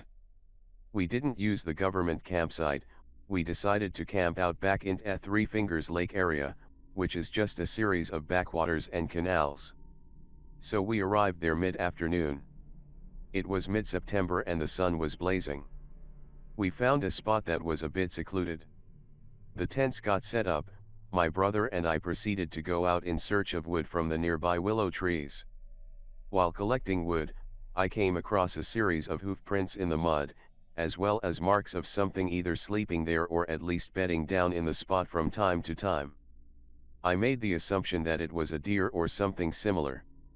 I had seen the things along the river on other trips. We got a small fire going while we had light, set out a few fishing poles to try our luck while my uncle started up dinner. It was while dinner was cooking that I thought I heard something go into the far side of the canal farther downstream, and come back out on our side. This was something big. I turned to my brother, he didn't think anything of it. My dad thought it was beaver.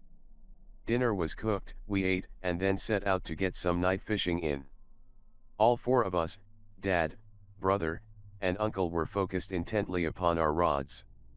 I kept having a strange feeling that we were being watched by someone. My uncle kept telling me I'm just creeping myself out. At around midnight, we all decided to retire. We threw a few more logs onto the fire to keep some coals going, and then climbed into our tents. I decided to sleep in my own tent, since I had one. My dad had set up his big-ass 6-man tent, so the three of them shared it.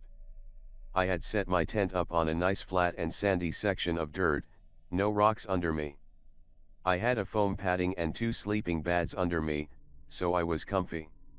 As I started to drift off to sleep, I heard something crossing the canal again. Everyone else was passed out hard, I could hear them snoring loudly. Already wary, I flipped onto my stomach, and looked out into the dark through the little mesh opening in the tent. All I could see was some dark shape emerge from the slope of the bank. It wandered on the edge of the light. I could hear it sniffing around.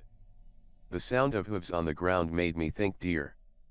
But then its shape came just within sight to make out a form against the dark sky. It was on 2 legs. I scrunched down into my tent and stopped moving. My mind raced, trying to decide on what I saw and what I was hearing. I convinced myself it was just deer sniffing around and that I was confused. The sounds of the thing faded away after what seemed like hours. I lay there, straining to hear any more noise.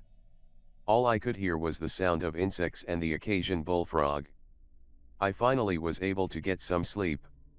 I was awoken after dawn. Breakfast was already made, coffee and soda waiting, whatever I wanted. I stumbled out, ate my breakfast, started asking everyone if they heard anything last night. None of them had. After changing, and while the heat was still at bay, I walked over to where I had seen the creature. Numerous hoof marks littered the dirt. I followed them over to where we had found all the wood. There was clear signs something had returned to the spots, oil had been churned up. I walked back to the campsite, trying to think nothing of it. We spent the day swimming in the canal. Something in the back of my mind kept telling me whatever I saw last night was still around, watching us. That evening, it was my turn to cook. I set up some burgers to cook over the fire while everyone else was going about their business. As I was about to pull the burgers off the fire, when my uncle came running from the willow patch. He started saying there's some weird shit going on back in there. I put the burgers aside, and we all followed him. Farther back in the willow trees, there was what looked like some sort of altar. It was constructed of river stones, and on it sat a half-eaten fish and all sorts of smashed bones. Little reed-tied shapes sat around it, like voodoo dolls made from twigs. We all made our way out, talking about how creeped out we were. My dad and uncle agreed that it was probably some pagan altar or something, because it was hidden. They both agreed that to be the last night we stayed. That night we kept the fire big until we went to bed. I kept eyeing the way to the willow patch. As I lay there, I heard the thing cross the canal again. I could hear the hooves once more. It circled to the far side of the camp.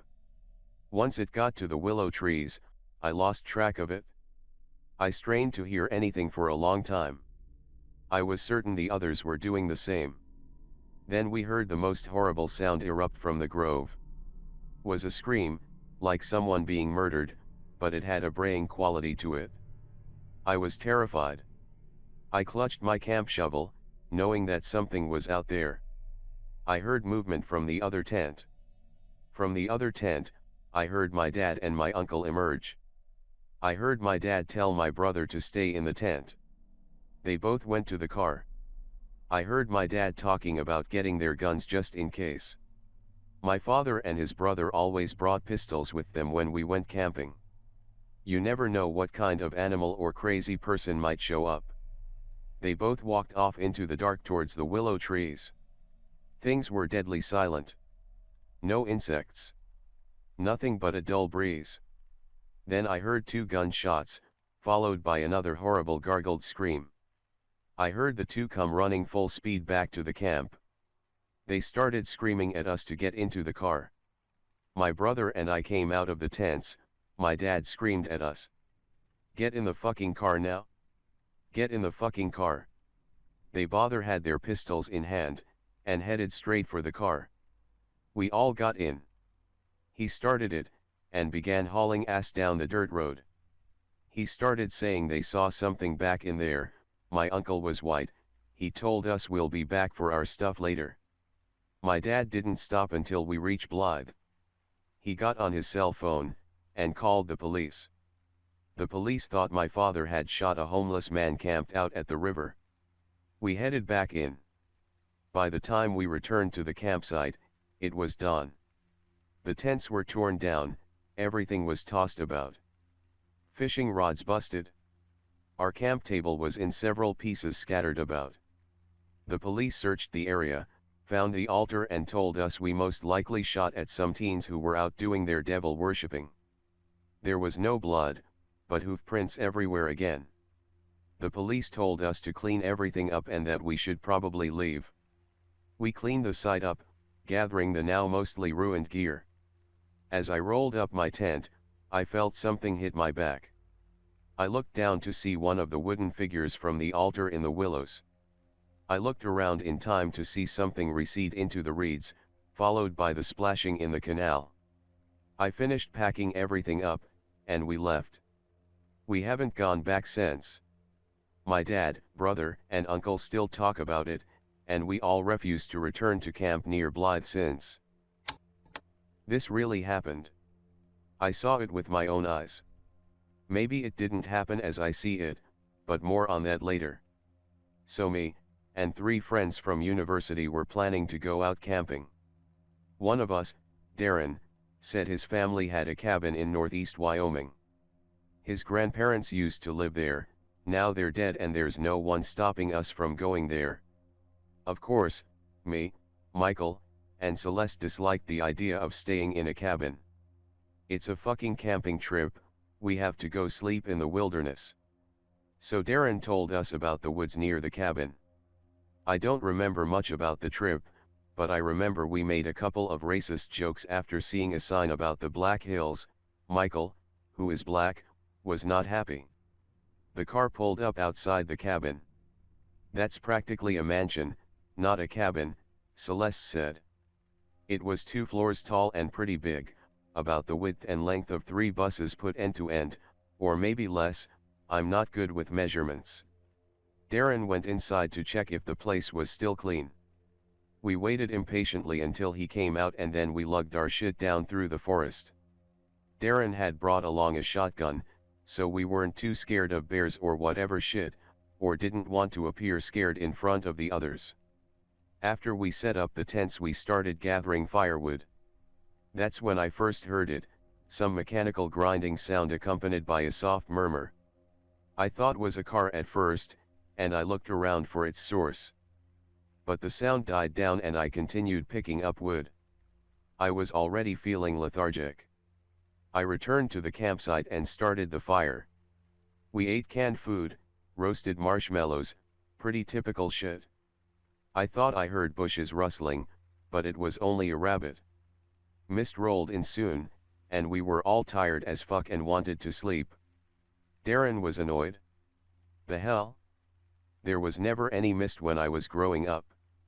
We to shut up and we stuffed our shit into the tents while the mist thickened. I got inside one tent, by Celeste, Darren went in the other. I couldn't sleep, though, because of a slow drone which I first attributed to insects. After about half an hour it became obvious that the sound was the same I'd heard earlier. I also heard thumping noises, one loud one followed by a soft slithery noise, and then a slightly softer one. It wasn't rocket science to figure out that someone was walking around outside. I at first thought it was Darren, and opened the tent flaps to tell him to stop it. The mist got in the tent almost immediately. I could make out a dark shape crouching at the other tent. I shuffled towards it. Turns out Darren had heard the noise too. We stared at each other nervously while the footsteps continued. We agreed that there was nothing we could do now, and I went back inside my tent, nervously fingering the knife Darren had provided me with before we arrived. Maybe it was some native tribesman, or a crazed psychopath, or a fucked up animal. The footsteps stopped after a while, and I was pretty relieved. Silence for a few minutes. Then the sound, murmuring and mechanical grinding, started up over again. It was loud enough that I could make out what the murmuring was. It seemed to be children chanting. Coming from right outside our tent. I snatched up the knife and tried to open the tent flap, but it got stuck. I wasted some time untangling my hand, and then I heard a low, raspy laugh and an unintelligible mutter. I opened the tent flaps. There was nothing there. I looked around and noticed that someone had scratched a picture into the ground, a childish-looking picture of a face. It was becoming too spooky for me to handle at that point. I woke Michael up and told him about the situation. We agreed we had to leave. I started shoveling the essentials into a bag while Michael woke up Darren and Celeste. We all had torchlights, but they were faulty or something. Switching them on in the mist resulted in only a faint glow. Darren cursed and started to lead the way, stumbling around. "What if you get lost?" Michael asked. "I won't. I've been on this trail thousands of times." After about 10 minutes of walking it became painfully obvious Darren didn't have a fucking clue where he was going. He was swearing and looking all around.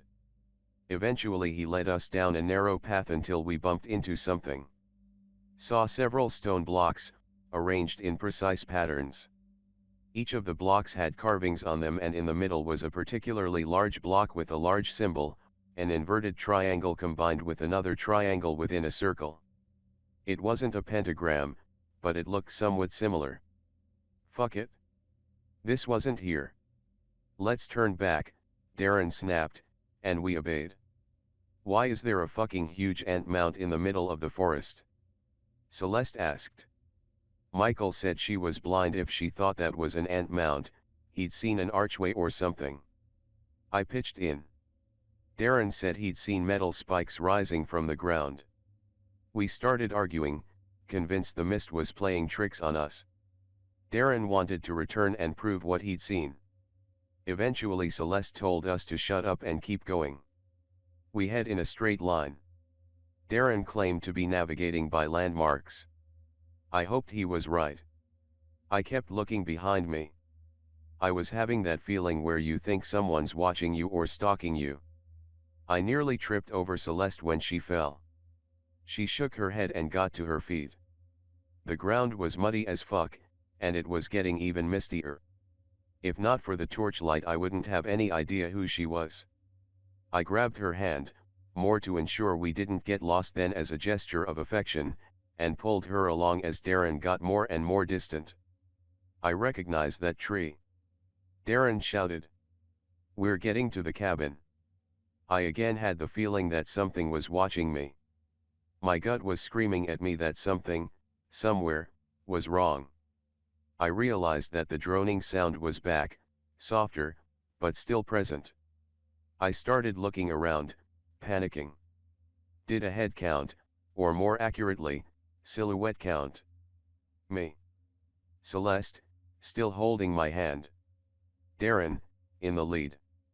Michael, to the left. Who the fuck was the guy besides Michael?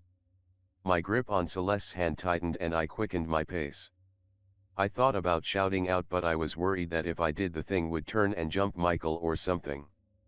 I didn't know what to do. I ran my fingers along the handle of my knife. Then the cabin appeared, out of nowhere. The mist was starting to disintegrate around us, and it was now possible to make out who everyone was. Darren, with his shotgun. Michael, who was the only black guy around. I looked at the thing next to Michael. She looked just like Celeste. Do I look like I made it up? The thing whose hand I was holding leaned in front of me. It wasn't Celeste. It was like a mannequin version of her that had been deformed. Hair was straggly and long, shadowing her face. Eyes were bloodshot and glowing. Mouth was, fuck, mouth gives me nightmares even now. Fucking wide and much bigger than it should be, bared in a fucked up grin. It looked almost as though someone had turned it on its side. There were fucking holes all over its fucking face, and I swear I saw worms wriggling around in there or something. I should have run or screamed, but my body was clenching up for no reason. The thing turned and walked into the mist. I caught up with the others as they entered the house, practically in fucking tears. They couldn't find the car and were arguing about where he put it. I ranted about what I'd seen in the forest and they didn't believe me until they heard the droning noise again. Darren kicked the door shut and locked it. We backed away as we heard a thumping noise against the walls. Michael was whimpering. Everything went quiet for a while, then I heard the most horrifying sound I'd ever heard. It was like a group of children had started humming, then halfway through decided to start screaming. We fled the room. I wasn't thinking straight and separated from the others. I ended up in the kitchen. There was a window there, closed. I saw Michael walking outside and was about to call for him when he turned and I saw his jaw hanging all the way to chest level. He started walking towards the window and I pulled the blinds down. For a brief second there was panic. I bumped into someone and was fucking scared it was the shapeshifter, but then Michael swore and punched me. I'd never been so glad to be punched. We groped around for the light switch. It was still on. There was a dripping sound and my hair felt sticky as water dripped on it. The ceiling's leaky, I complained. Darren stumbled over and held out his hand to feel the dripping. It stopped. Celeste hit the light switch off and on. The lights came back on. The lights in the room directly adjacent, the kitchen, went off. We could hear the dripping again, but from the kitchen. I wondered if the light bulbs were melting or something. Darren told us to follow him upstairs. The kitchen lights went back on and the ones in the stairway leading to what I assumed was the basement went off. Things were so screwed by then that no one questioned what was going on. We went up the stairs. That was when the shit started piling up. An inexplicable sense of nausea and horror suddenly hit me. I suddenly felt revolted by the walls and repulsed by my friends. I lingered at the back. Celeste dropped to the floor and threw up, before collapsing there. Michael turned as if to help her, then his knees buckled and I watched as he collided with the wall, then slowly dragged himself away. I could hear Darren's footsteps. I hit the floor and gagged, but nothing came out. I kept gagging. The drone was getting louder, with the mechanical grinding now a roar. I felt dizzy, lightheaded, disoriented.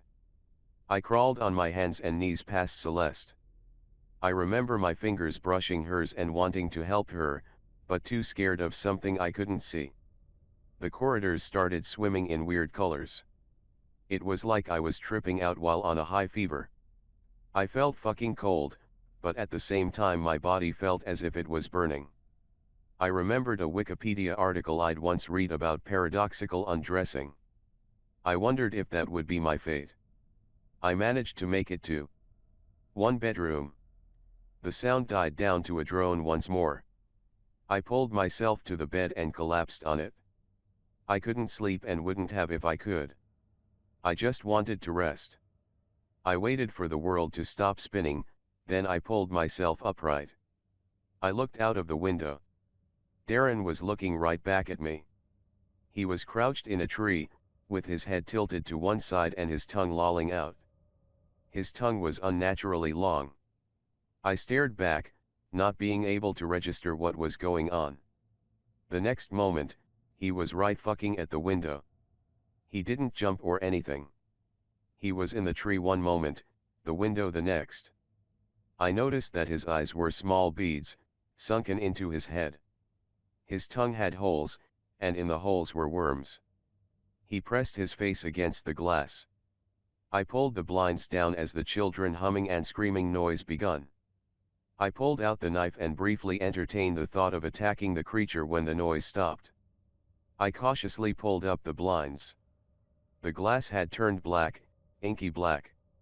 A imprint of Darren's face was present, mouth twisted grotesquely, eyes gigantic glowing white pits. I prodded it with the knife. It was an unmoving 2D picture. I pulled the blinds down. Celeste came through the door. She looked pale and disheveled. I spun to face her as she threw up on the floor again. I dragged her to the bed and laid her down. She was gasping for air, as if something was suffocating her.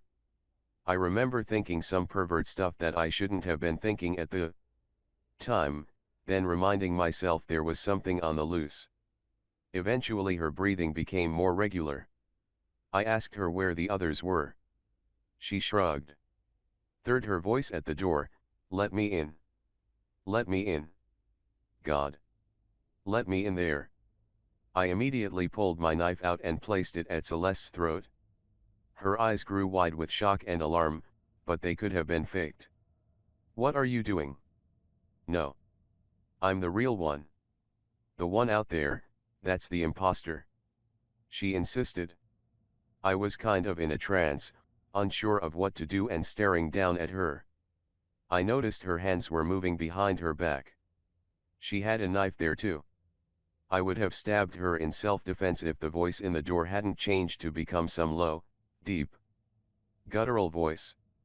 Then it became high-pitched, like a little girl's. I pulled my knife away. Celeste immediately wriggled out from under me and put hers at my throat. Hers was curved and wickedly sharp. It reminded me of a kukri. I just stared at it stupidly, too surprised to respond, when she pulled it away and got off the bed. I snapped myself out of the trance. Now the nausea was returning. I got to the door and opened it. There was nothing there but a trail of black liquid. I thought about the dripping downstairs and realized, with dull alarm rather than sharp horror, that it had been causing the light outages, walking above us on the ceiling, with its fluids dripping on us. I ran my hands through my hair, touching all the sticky parts from the liquid, and looked up. The thing was on the ceiling, as expected. It was close to a corner, about to turn. It seemed like an albino white male with fucking long limbs, especially the knees, which bent backwards like a bird's. He had fingers instead of toes and all 20 of them were elongated. He was facing away from me, but its head suddenly swiveled 180 degrees and stared at me. I started choking up, as if suffocated. It was hard to breathe. The thing opened its mouth, slowly and deliberately. I thought it was about to devour me when its tongue snaked out. And that's probably the most fucking terrifying thing up till then. On the tip of the tongue was my face. Like a fucking tumor. Eyes closed, lips upturned in some sort of psycho smile. There's a legend somewhere that when you see your doppelganger you die. I thought of that legend. But then the creature rounded the corner and it was gone. I lost it and followed, vision hazy. My heartbeat suddenly seemed ear-splitting to me. I was stumbling, because my legs somehow seemed unable to coordinate. I suddenly realized that I had come to the top of the staircase without realizing it. I pitched forward and toppled down. Once I lay down at the bottom, my body just seemed to shut down. I couldn't move, couldn't even turn my head. There was something dripping on my back. My eyelids seemed heavy and started closing of their own accords. I saw a white feet with fucking long fingers for toes step into view. When my eyes opened, Celeste was shaking me. She was on the brink of tears and her voice was cracking. Get up. Get up. The fucker was in your skin. The fucker was in your skin. I was naked, somehow, and my head hurt. I was about to ask her what had happened when she started pulling me backwards, towards the door. We toppled out and stumbled towards Darren's car, which was still parked there, but in a different location now. I was glad to be alive. The mist had stopped. Completely. Celeste was downright crying now. She pushed me into the back seat. Michael was there, huddled up and face buried in his knees. Some clothes, stained with blood, were besides him. They were mine. I put them on. It was tight changing in a car, but I made it work. Darren immediately stepped on the pedal, but nothing happened. He swore and did it again. I noticed that Celeste was armed with the shotgun. I asked them what was going on. The thing joined us. He looked like you. We got the fuck out of the house and found the car. We were halfway down the road. Then Michael started screaming. I looked at Michael, he had a glazed over look in his eyes. The thing burst out of your clothes and jumped out of the car. Michael had the shotgun. He was firing out of the window. We saw the thing run all the way back to the house. At the motherfucking speed of light. Goddamn. It was in my skin. Yeah. I looked down at myself. I wondered if I had been possessed or if worse, the thing had cut off my skin and worn it like a coat. I shuddered at the thought or anything crawling around in my skin. I turned to Michael and asked if he was all right. The thing talked to me. Asked him about what, he didn't respond, just kept huddled up there.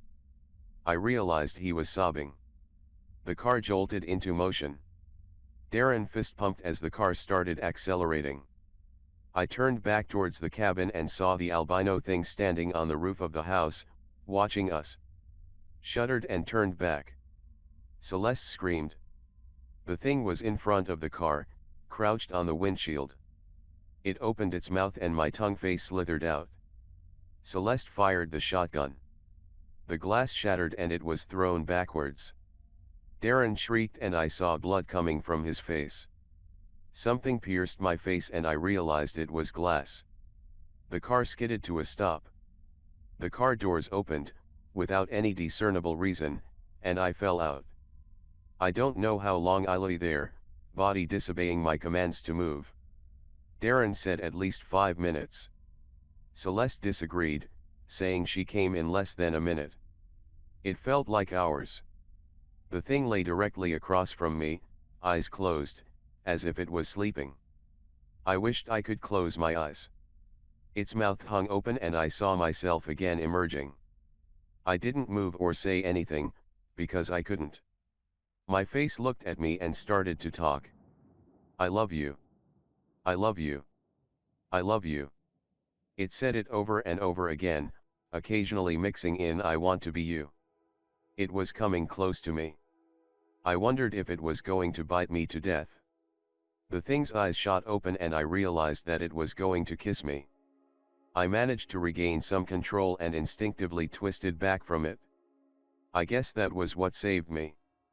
There was a sound like an explosion and blood spouted from the thing. Celeste was standing over it. Her face and body were bleeding and she had this spaced out, psychopathic look in her eyes. She had just fired the shotgun. My face looked directly at me. I am you, it whispered. She fired again and I saw my own face begin rotting to nothing more than a skeleton in front of me. The thing's head flowered open. That's the best word I can find to describe it. Its head kind of split and split again, peeling away. I saw faces, lots of them all on the inside of its head. I think I saw Celeste and Michael's faces. They were singing. They were the source of the children's hums, singing, and screaming. In the center, where the brain should be, there was a single, red, cat-like eye that was rotating in its socket, and producing the mechanical grinding sound. Celeste fired one last time. The thing sort of withered away, becoming wrinked and smaller and rotten, until it just disappeared. Celeste dropped the shotgun. I started twitching and spasming as control of my body returned to me. Eventually I stood up. We got into the car silently. Darren was bleeding too, but no one said anything. We drove back to the city in silence. We explained away the damaged car as being attacked by some crazy thieves. We had our shit patched up. Michael was still in a PTSD-like state. I hear he was like that for a while. When I asked him what he thought of the incident later, he denied it ever happened, with compelling conviction. I don't know if he forced himself not to remember or if he genuinely knows nothing of it. Darren insists I got the location wrong and that it was actually near to Yellowstone, while Celeste says we're both wrong and it was near the south. I know what I saw, but I can't remember the exact place. That happened 2 months ago. We still refrain from talking about it. If you were expecting some huge twist or something, you'd be disappointed. I still don't know what we met out there.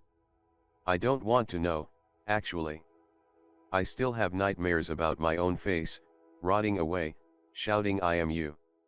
I know for sure I'm not fucking going camping ever again. I have only shared this one with a few people, and still when I think about it, it freaks me the fuck out. I was 16 or so, and growing up in a small town exploring out in the hills was the thing to do. This incident took place at the north end of Ruby Valley in Elko County, Nevada. Someday I will play around on Google Earth to try to find this place, but it is slightly north of the road off of Highway 93 that goes into Ruby Valley. Always liked checking out old mineshafts and ghost towns. That shit really intrigues me. At the Burger Bar in Wells, Nevada, where I am from and grew up, they had these old turn-of-the-century maps under glass on the tables. On one of them it showed several ghost towns just north of Ruby Valley, so I figured I would go check them out, as I had not been in the area very often. I gassed up my '72 Dodge W200 pickup, and being a redneck and /K/ before 4chan even, I grabbed my HK91 and set out. I had found some old foundations in the lower country, and started heading into the mountains themselves and started finding abandoned mineshafts. Shit was pretty cool, so I kept going up. I took this ancient road that was no more than an overgrown cattle path by this point in history, and came upon a tree blocking the road. It was an old pinyon pine about 2 feet in diameter that blocked the road. After the tree the road continued straight for about 200 yards, then hooked right before coming back 180 degrees. Continuing, gonna sketch up some key locations for next post.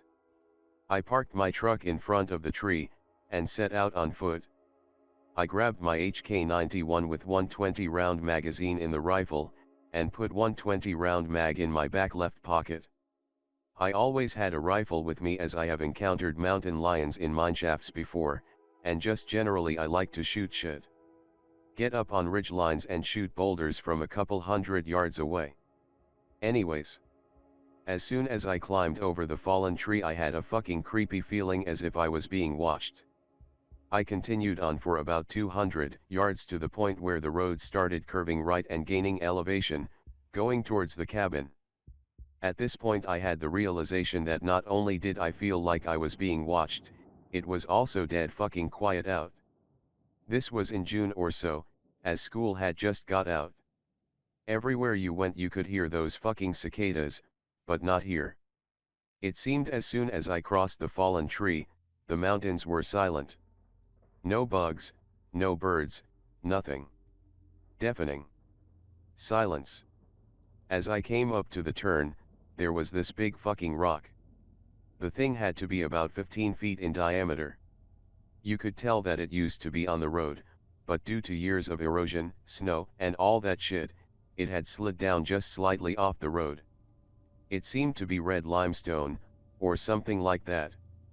It stood out since they are not that common in this area. I looked at the rock and you could tell that there were carvings in it at some point in time. Due to weathering though, whatever was carved on it had been worn off. I kept walking up the road, being creeped out like fuck, but I really wanted to check out the old cabin, as it was pretty obvious no one had been here in quite a while. At this point I was probably 3 hours off-road to get to this point. You are going to be going through Wells, which is closer to where this happened. Probably about 30-ish miles south as the crow flies from there. After I post everything I will look on Google Maps and see if I can find this cabin on there. I got up to the cabin, and as far as abandoned houses and cabins in Nevada go, this one was in pretty good shape. All of the glass on the windows was still intact, and there were remnants of curtains behind the windows. By this point there was something in the back of my mind telling me that I should be going. I went in the cabin, and that is where I started to get the feeling that something was off. Most cabins you find out in the middle of nowhere in Nevada are barren. Nothing really left, maybe a bit of broken furniture. This one was completely furnished. Time had taken its toll, but everything was still there. What was left of an old mattress and bedding was still there. There were plates and other cookware throughout the house, along with tattered clothing and personal effects such as a chest, faded pictures, and the like. What really creeped me the fuck out was the dinner table. It was set for 4 people. Dinner plate, glasses, and silverware. This was the first cabin I had ever found that was in this condition. It was as if whoever resided here had just up and left everything behind. I felt like I should not be in the cabin, and went outside to see if I could find the mineshaft or anything else. Once I was out the door, I decided to chamber around on my HK91. The sound of me racking around echoed through the canyon, and broke the silence. As little of a thing as it was, this calmed my nerves very slightly. Directly behind the cabin was a well. Was still intact, and as I got closer, it sounded like there was noise coming from it, like a slight breeze rustling through it. When I got within about 30 feet of it, I started to smell something. It smelled absolutely fucking putrid. Definitely something had died in the well. The smell of decay was heavy in the air, with an acrid copper scent that tore at my nostrils. I did not want to get any closer to the well, and started walking towards the left, where I could see the opening to a mineshaft up on the hill. The closer I got to it, I could start feeling a breeze coming out of it. This is not really uncommon if you have explored mineshafts before, as the breeze could be coming in from another opening for the mine. But the thing was, it was perfectly calm. As far as I could see, there were no trees moving or any signs of wind. As I got closer, another thing that struck me as odd was the breeze coming out of the shaft was hot. Most of the time it is cool, as most mineshafts maintain a constant temperature. The closer I got to the shaft, the slower I moved towards it. Nothing since I crossed the fallen tree seemed right. The closer I got to the opening of the mineshaft, the more of a feeling of dread and being watched I got. I got within about 15 feet of the shaft when the fucking smell hit me. It was the smell of decay and copper, but much stronger than the well. Right then all of my spidey senses started going off. I had to get out of there. I started turning left to book it out of there when I saw a dark shadow moving in the opening of the mineshaft. Whatever it was, it appeared to be crouched down to fit in the mineshaft. Most mineshafts I have been in have 8 to 10 feet ceilings. At first I thought it was a mountain lion, then I remembered how big the fucking shafts were. My mind raced trying to think WTF it was. It was too big to be a black bear, which are rare in Nevada. I nearly froze with panic, and it slowly kept coming towards the opening of the mineshaft. It was probably within 10 feet of the opening, and the light was starting to show whatever the fuck it was covered from head to toe in grayish-brown fur. Then it fucking screamed. It was unlike anything I have ever heard in my fucking life. My ears were ringing from it. I flipped into panic mode and did what any good redneck would do. I fucking shot it. I pulled up my HK91, placed the front blade on what appeared to be its center mass, and ripped off 5 rounds as fast as I could accurately shoot. If you have ever shot big game with a large caliber rifle, you know the sound when you connect with something. I had 4 solid thwunks, and 1 round that went high. This made it scream even louder than it had, in pain. At this time I started hearing more, and separate screams coming from over in the well, and in the hills above the mineshaft. I started running down the hill as fast as I fucking could. In the tree line above the road, approximately 75 to 125 yards, I could see fast movement. Rocks were tumbling down the hill and there were several other screams. From the mineshaft I could hear the wailing of whatever the fuck I had shot. Whatever it was, I had definitely connected and it was hurting. Whatever it was up in the tree line, they were running from tree to tree on all fours, getting closer to me. As I ran towards the rock I was shooting in the general vicinity of the movement on the top of the hill. By the time I got to the limestone rock, I had expended the 20-round mag in the rifle. I ripped it out and put in my spare magazine, chambered around, and started sprinting towards the fallen tree, approximately 200 yards away by now. I kept glancing back and whatever they were staying in the trees. I could make out their masses and fur but they would not stay in the open. I got back to the fallen tree and ate shit trying to jump over it. I got up off my ass, fired between 12 to 15 rounds at the closest movement which was approximately 50 yards away from now. I heard a few rounds connect and it started screaming louder. Between the screaming and gunshots, my ears were damned near deer. I opened the door of my truck and got the fuck in and started it up as fast as I could. Backing up to turn around I damned near put my truck down in the canyon. As I started going forward, to leave on the road I came in on was when I finally got a look at one of them. It was crouched over with its front feet on the tree. It was covered from head to toe in grayish-brown fur, with long slender fingers with claws tipping off the fingers. The back of it was hunched, and the face was slender, most closely resembling that of a badger, but with sunken-in eyes. It was shaking its head back and forth, and it sounded like it was attempting to speak, but it was so garbled, and with the noise of my truck I could not make out WTF it was. Averaged 50 to 60 miles per hour on a shitty dirt road that I had done 15 on the way in. I did not slow down or stop until I got back to pavement. By now I was so shaken I had to stop and collect myself. I got back to town and was in a bit of shock. My dad had been a guide in the Ruby Mountains for about 20 years. He asked me how my trip went, and where I went. He could tell that I was startled, and asked where I had been. I told him that I had been north of Ruby Valley. He got quiet and asked if I had seen a cabin with a tree fallen over the road. I told him yes. He looked me in the eyes and told me that is somewhere I should never go again, especially alone. We never spoke about it again after that.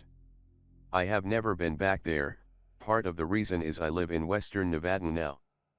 But in the back of my mind there is something that is telling me I should go back. And one day I do want to go back. This was back in 2001, before camera phones, and I was too broke to afford a digital camera. I want to go back with a camera, preferably a GoPro on my helmet, and with several friends that are armed.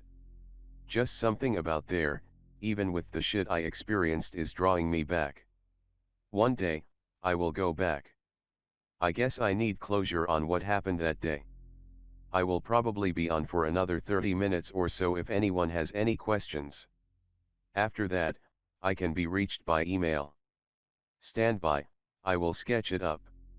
My drawing skills are shit, so it will be rough.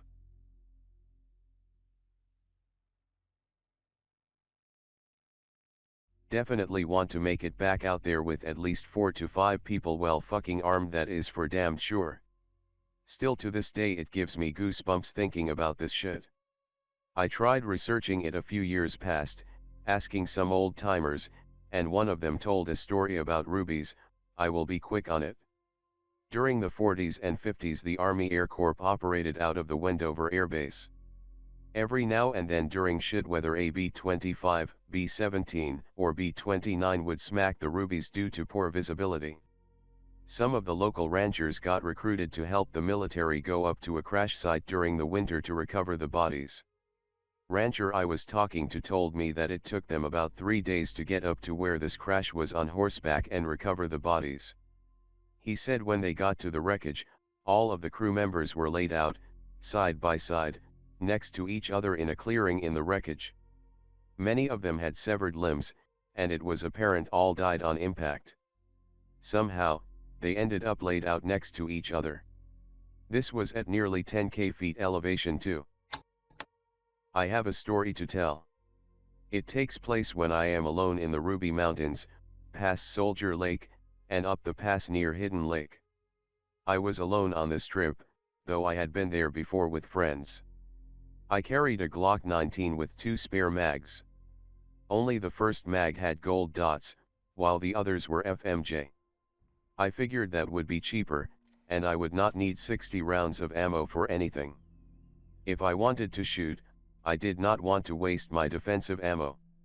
This is a nice hike, it take about 4 hours to get in, and when you get up, it's a nice place, with plains and prairie at the top, surrounded by mountains. I took lots of pictures the first day, and I will post them as I go along.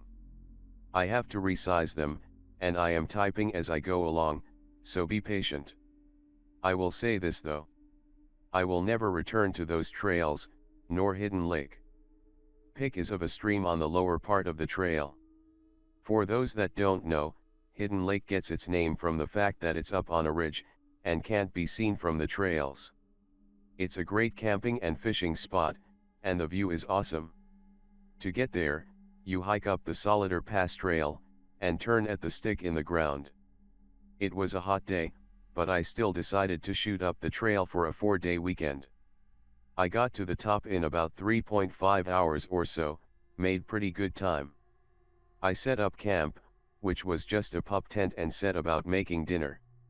Thad gotten stuck in Elko for the first part of the day, and when I had finished making the climb, it was starting to get late. I cooked dinner on the fire, and crash hard.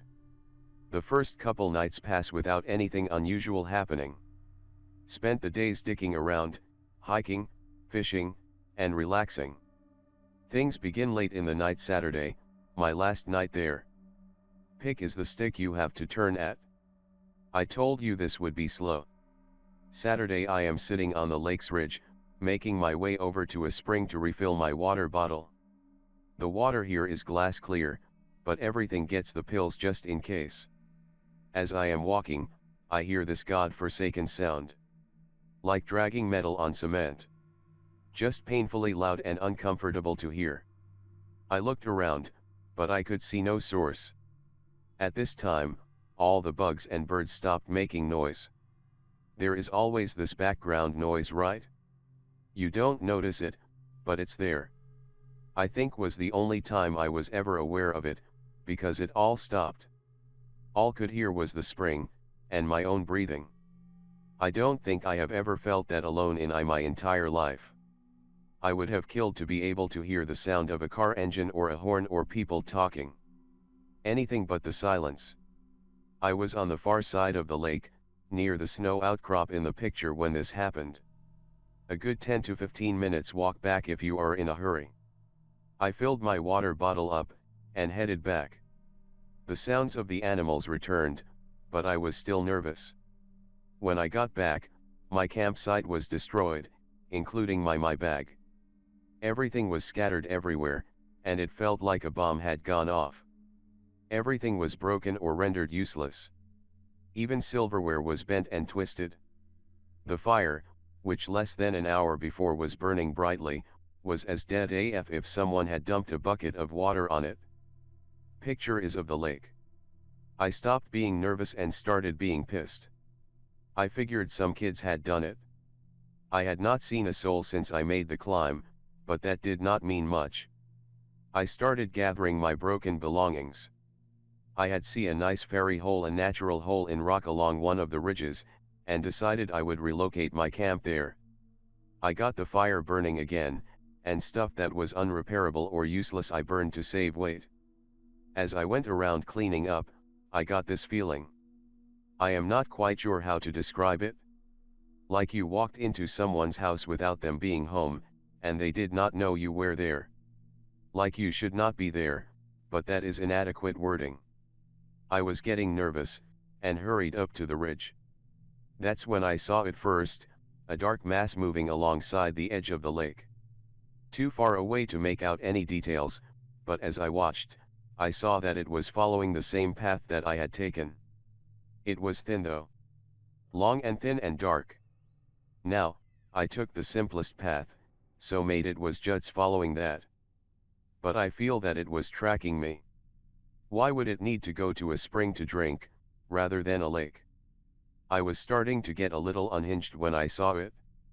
I have been hunted by a mountain lion before, and the feeling I had then was just that, hunted.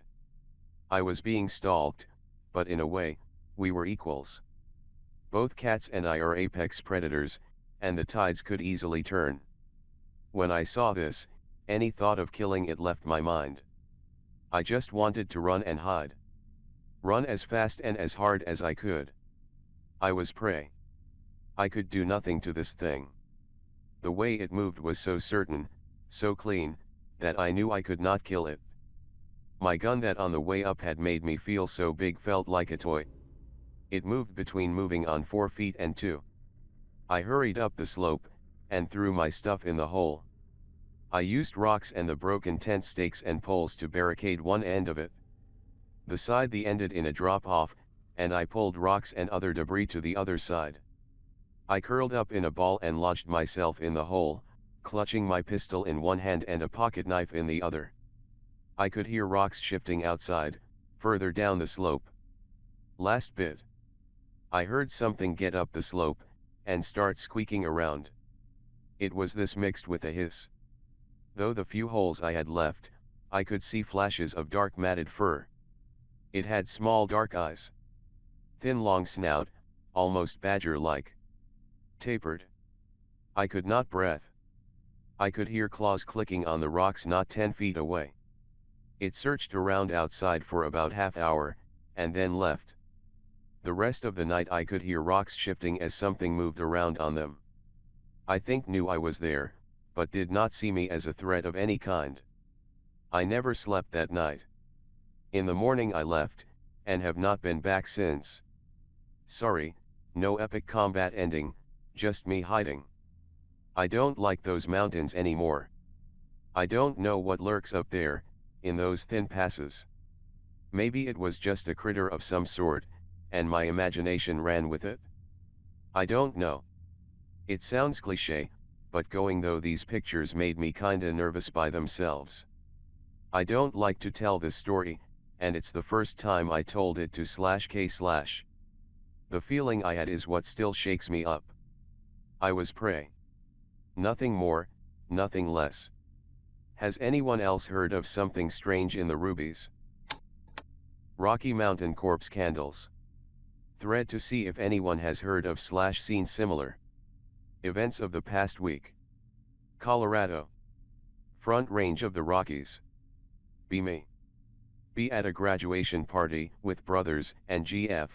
GF is main character of this story. Circa 11 p.m., outside of friend's house, which in the middle of a heavily wooded area. Hanging out with the brothers, talk gets rowdy and sexual, GF leaves in mild disgust, boys will be boys type reaction.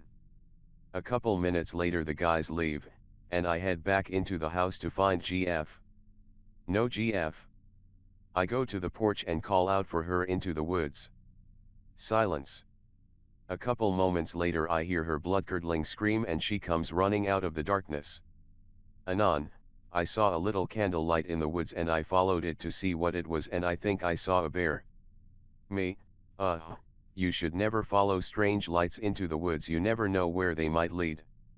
Her, but the lights were so pretty. I want to know what they are. Me, yeah don't. Next day, nightfall, we're in our respective homes, approximate 50 miles away. We're texting. She says, I see a floating light again. Wait, now there's more than one. Me, just don't leave your house, okay? Running through my head are stories of will-o'-the-wisps and corpse candles and the paranormal equivalent of an anglerfish. Her, but they're so lovely, I really want to know what they are. Me, please don't follow them, it's not a good idea to go out into the woods alone at night. Her, don't worry, I'm just on my back porch watching them. I'm like, okay, just stay safe. Leave for a bit to play them dank video games. Get a text an hour later saying basically, now that you're asleep and can't worry about me, I'm going to go investigate those lights. Don't worry, I'll be fine. Bitch what.jpg. To be continued. Photo she took of the lights outside of her house. I start texting her asking her what's going on, asking her to go back inside, telling her to be safe, etc. She texts me back, shitting herself, utterly scared out of her mind. Her, Anon, I chased the strange lights out into the woods, and out in the darkness I saw a huge thing that was too big to be a person but was walking on its hind legs. Me, actively questioning what kind of woman I'm dating. Why did you go out there? That was really dangerous, and whatever you saw could be life-threatening. She's mortified and profusely apologizing for being so stupid. Literally the next night, and coincidentally tonight, we're taking on the phone after I get off work, and I'm trying to get her to promise me that she won't go chasing those lights again. For some reason she becomes stubborn and won't promise that she'll stay inside that night. She's home alone, house on the edge of the woods, there's no moon, and it's snowing. She still won't fucking promise to stay inside. We get into a fight, she gets upset, drinks a margarita. She's a lightweight, so she gets tipsy immediately. Still won't promise to stay inside. We're still arguing when suddenly she goes quiet. Whispering, Anon, that thing is outside my house right now. I can see its silhouette and I can hear it walking. Suppressed _I told _you so.jpg. She starts losing her shit and freaking out, and I'm trying to in the very least keep her calm. She's literally watching something pacing outside her window. Then she sees the lights again. She decides to stop looking out the window. She stays huddled and still in her living room until enough time passes after she sees this unknown entity. She moves to her bedroom and falls asleep. I'm left awake researching and green texting and somewhat bothered by the whole ordeal. What could this be? There are hundreds of stories of orbs in the woods, but the details and the way she described the lights aligns most closely with Old Welsh and English stories of corpse candles. Without telling her my suspicions, I asked her details about her situation. My findings: GF strange lights. Small. Mobile. Orange, blue, and white. Leading into the woods in the direction of a cemetery. Corpse candles. Small. Mobile. Orange, blue, and white. Float around the dwelling of someone who's dying. Float back and forth from their house to their future grave. Link to main website of info I found. Now I'm beginning to become concerned. This may possibly explain the lights, but what about the humanoid entity outside her house? Tomorrow night I'm going over to spend the evening with her, we'll post updates if anything happens. Advice please, /x/. Details I forgot. Her neighbor's dogs were freaking out last night. In the fresh snow this morning she found footprints circling her house and back porch coming from the woods. Tonight during the I can see it outside phase, her cats were very agitated and disturbed, hackles raised, and whatnot. Goddamn dude, your girlfriend is stupid. Please let her know how absolutely moronic and dangerous it is to follow lights into the woods, no matter how pretty they are. It very likely was will-o'-wisps, they love to lead people to their death. We uttery. I'm literally angry for you op. Also everything that happens now is 100% her fault, she is a stupid bitch. Not heeding your warnings, and I want you to let her know this even if it causes you to get into a fight over it. Also surprised she didn't get fucking wrecked the first time she followed the lights, let alone 3 goddamn times. Investigate that shit, get a gun. If you can't get a gun, get the sharpest and longest knife you have.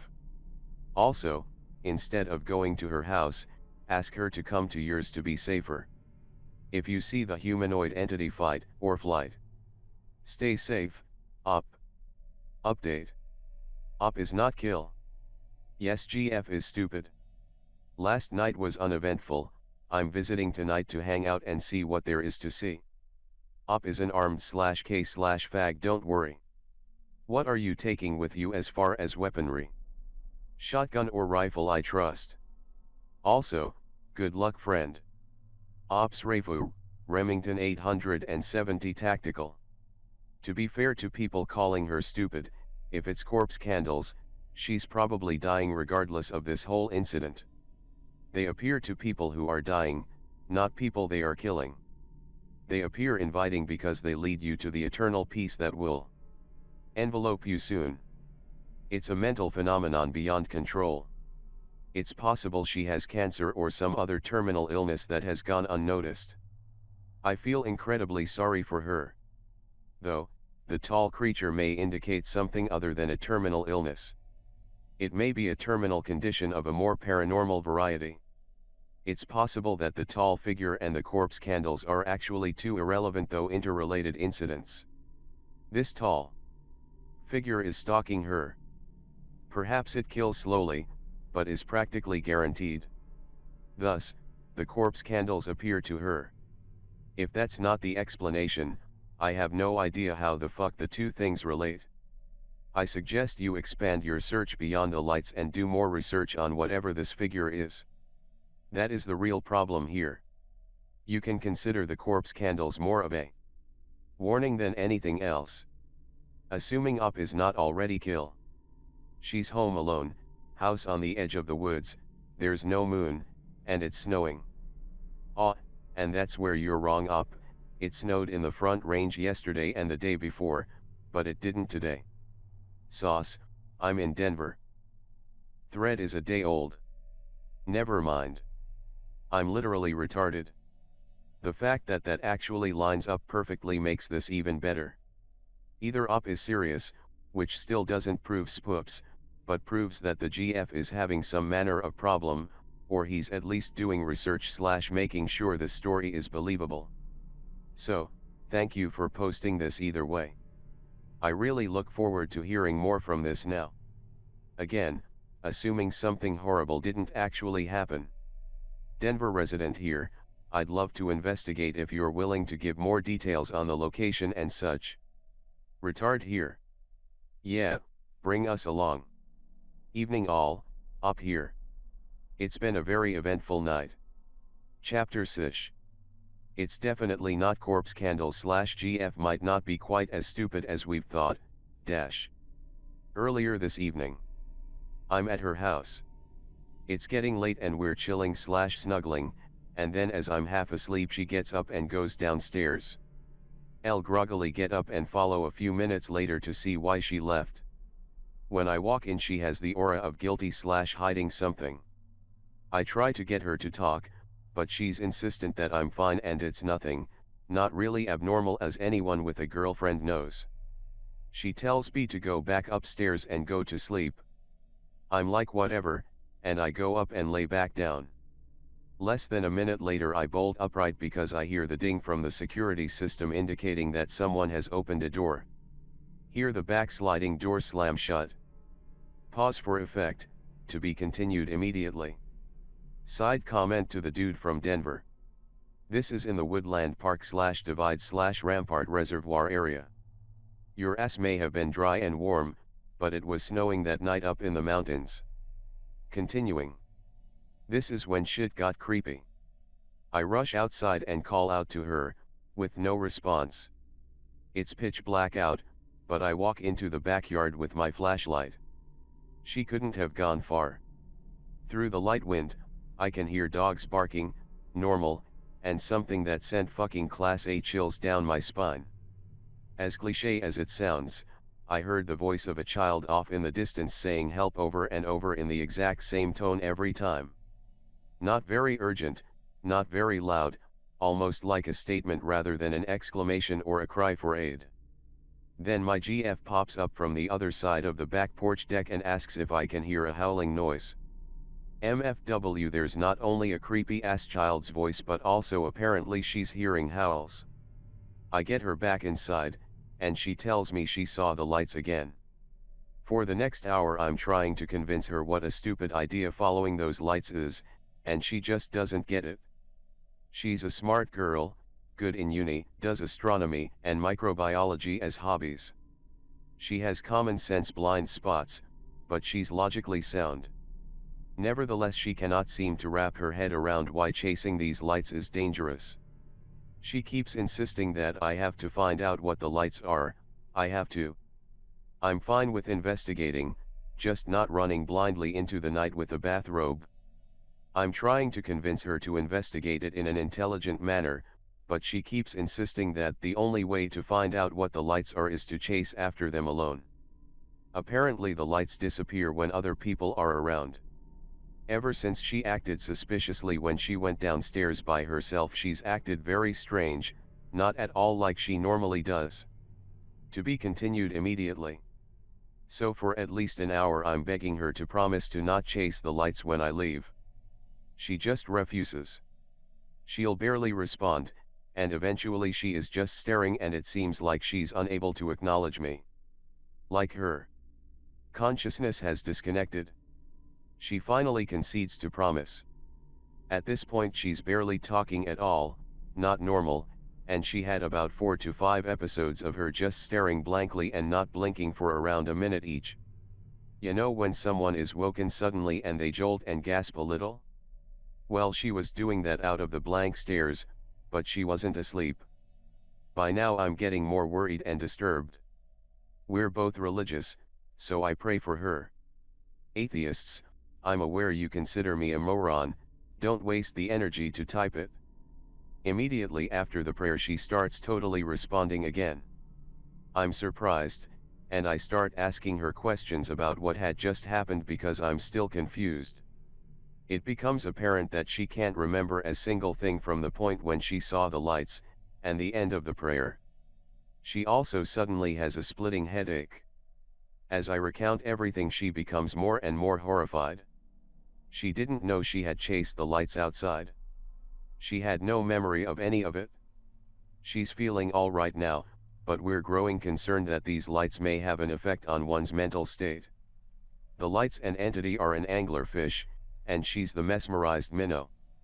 Also, I'm looking into the Orthodox Catholic Church's concept of demonic obsession, which is when a demon harasses someone, rather than possessing them. What do? Summit County Ski Resort bitch reporting. Shit, I've been gone for a month and it's still fucking snowing? What kind of mud season is this? Has this been happening the last couple years? This is in the Woodland Park / Divide / Rampart Reservoir area. Op is a massive hick, goddamn. This sounds familiar. The lights and entity are an anglerfish, and she's the mesmerized minnow. The entity itself might not be a lure. The voice in the darkness sure as fuck was, as are the lights, but advise getting some incendiary ammo for your shotgun. Shit from Innawoods often does not appreciate fire. However, if you suspect this thing is not baryonic, but demonic ethereal in nature, your weapons are of little to no use. Beeline it straight for your nearest church in that case, with GF, and tell the pastor there everything.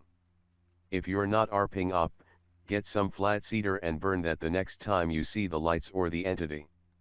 You said you pray, so do that when you light the cedar. I have no idea what that is, but the way you described the voice makes me think it's a spirit. They all sound high-pitched like kids, and the colored orbs are what spirits often look like, usually in the colors you mentioned but red instead of orange.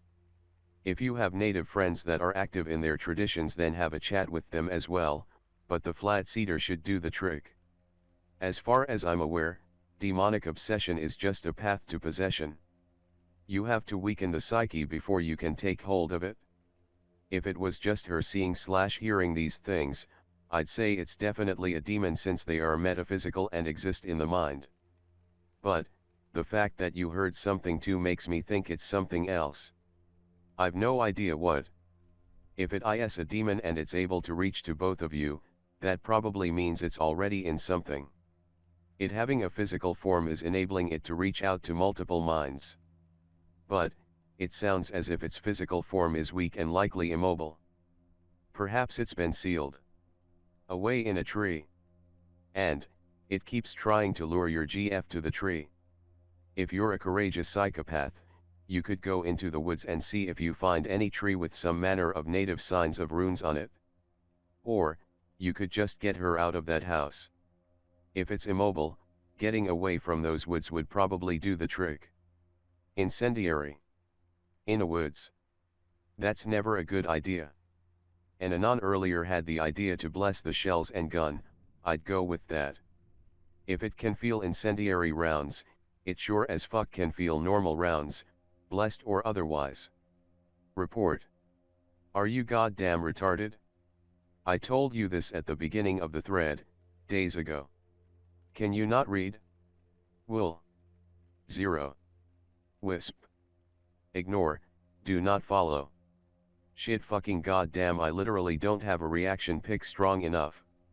Also, a more correct definition of what's going on, they are not inherently dangerous but they have the ability to charm you into following them to something dangerous, usually a fey portal or some shit, but apparently they can lure you to skinwalkers. Now, I'm not joking when I say, slap some literal sense into your GF please. Ever since she acted suspiciously when she went downstairs by herself, she's acted very strange, not at all like she normally does. Skinwalker.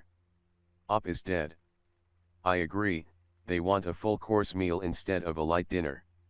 Anyways, Op, if you're still alive, I want you to know that I'm only pissed at you because I want both you and your GF to survive and you're actively disregarding all the warnings we've given you. It's obvious to me now that your GF has an extremely weak will, and is put into a trance when she sees the lights. I'm going to ask my friend for some sort of charm you can make that could help her not be so easily controlled. Hold on a few. Holy shit. Holy shit. Holy shit. Op is actually dead, guys. I checked the news locally and there is a murder investigation going on since yesterday. This is suspicious, though to be fair, Front Range of the Rockies is 80% of the state population. Plus, there's murders all the time. It's been a war zone since they legalized the weed and the reefer madness has taken over. Nah dude, you don't get it. He said that he was near the Woodland Park area in this post.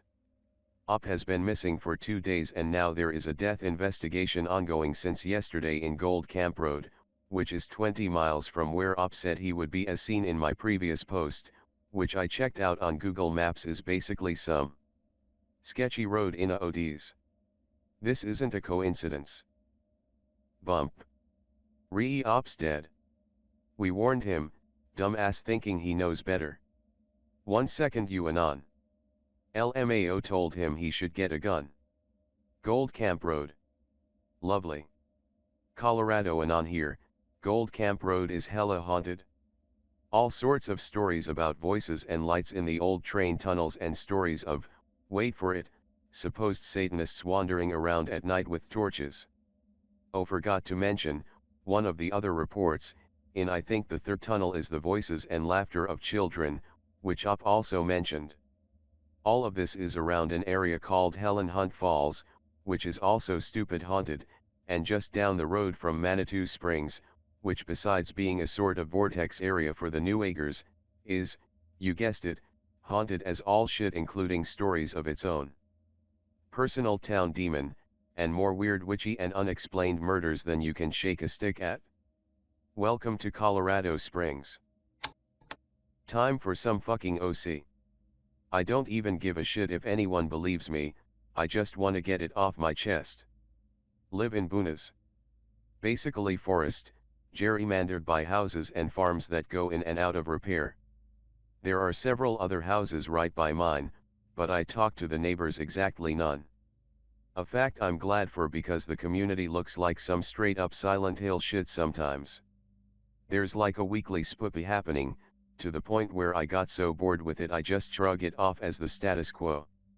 Several weeks back, this changed.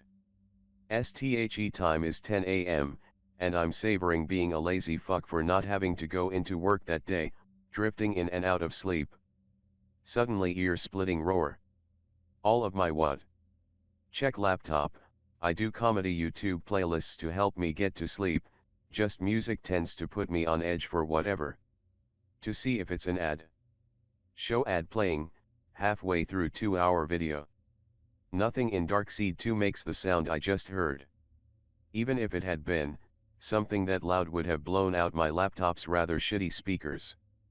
Confused, turn off pending alarm and drift in and out of consciousness with laptop on bed so I can roll over and check. Reason to see. Slightly calm. If I hear it again. 2 hours later. Halfway conscious. Screeyank motherfucker, forgot about me? The roar both sounded louder and closer. As well as clearer. It sounded like the bastard child of a bear roar and that foghorn cry Godzilla makes. Statically what? Sounded like it came from behind house. Decide I'm not sleeping until I find out what made that noise. Grab lightly ruined oaken hiking staff. Grab fireplace poker. Bathe both in ash as whatever the fuck made that noise was clearly not of this fucking earth anyways. Trek in a woods. Check glove compass to double check I haven't been turned around like I had before in the same woods. Glove compass is going beyond fucking nuts, spinning like a top, occasionally pointing towards direction of clearing I've visited before with friends. I am a clearly sane, rational, and level-headed individual, so obviously I go towards the noise. As I get closer, hear thrashing in the clearing. As well as a cow. There's a dairy farm next to my house, but I don't recall Farmer Dan breeding fucking mutants. Start to see shit that's clearly off. Large movements through the gaps in the tree line. Low rumbling sound. Unnatural heat, suddenly very glad I hadn't changed out of my sleep shorts. Occasional burn mark on the ground. I am that retard in the horror movie that moves towards the live hellmouth apparently. Eventually get to clearing to see what the ruckus is about. Peek out from behind tree. It's a fuck mothering dragon. Or at least that's what I'd fucking assume. Think less Tolkien, more Lovecraft. LT had pale gray skin that looked like boiled konjac, to the point where it appeared actively wet. It was hexapedal, balanced on 6 squat legs that looked like an elephant's more than anything. There were a pair of massive wings on its back that looked like they could actually lift the monstrosity off the ground, even folded they seemed beyond massive. Its tail looked like it had been stumped, not in the way that it had cut off. But there was some sort of bulbous mass where the tail was supposed to continue. And then there was its head and neck. It was like some kind of fucked up xenomorph. Recesses where its eyes obviously should have been, but they seemed to have skin over them. Yellowed teeth sticking out its closed maw on both sides, painted red with the gore of the cow it had just finished eating. And that's when my brain got a chance to catch up from holy fuck dragon and got a chance to look at the rest of the clearing. It was totally scorched. Like, basically everything was blackened. Hear snapping noise in woods roughly to the left of me. Dragon looks up. Its head is pointed in a decidedly uncomfortable at me direction. Hide behind tree. What smells like ozone? Suddenly rushing sound, like a dam burst. About to look from behind tree but my judgment gets the best of me. Good fucking thing. Because I suddenly find myself a yard from a large stream of aggressive something.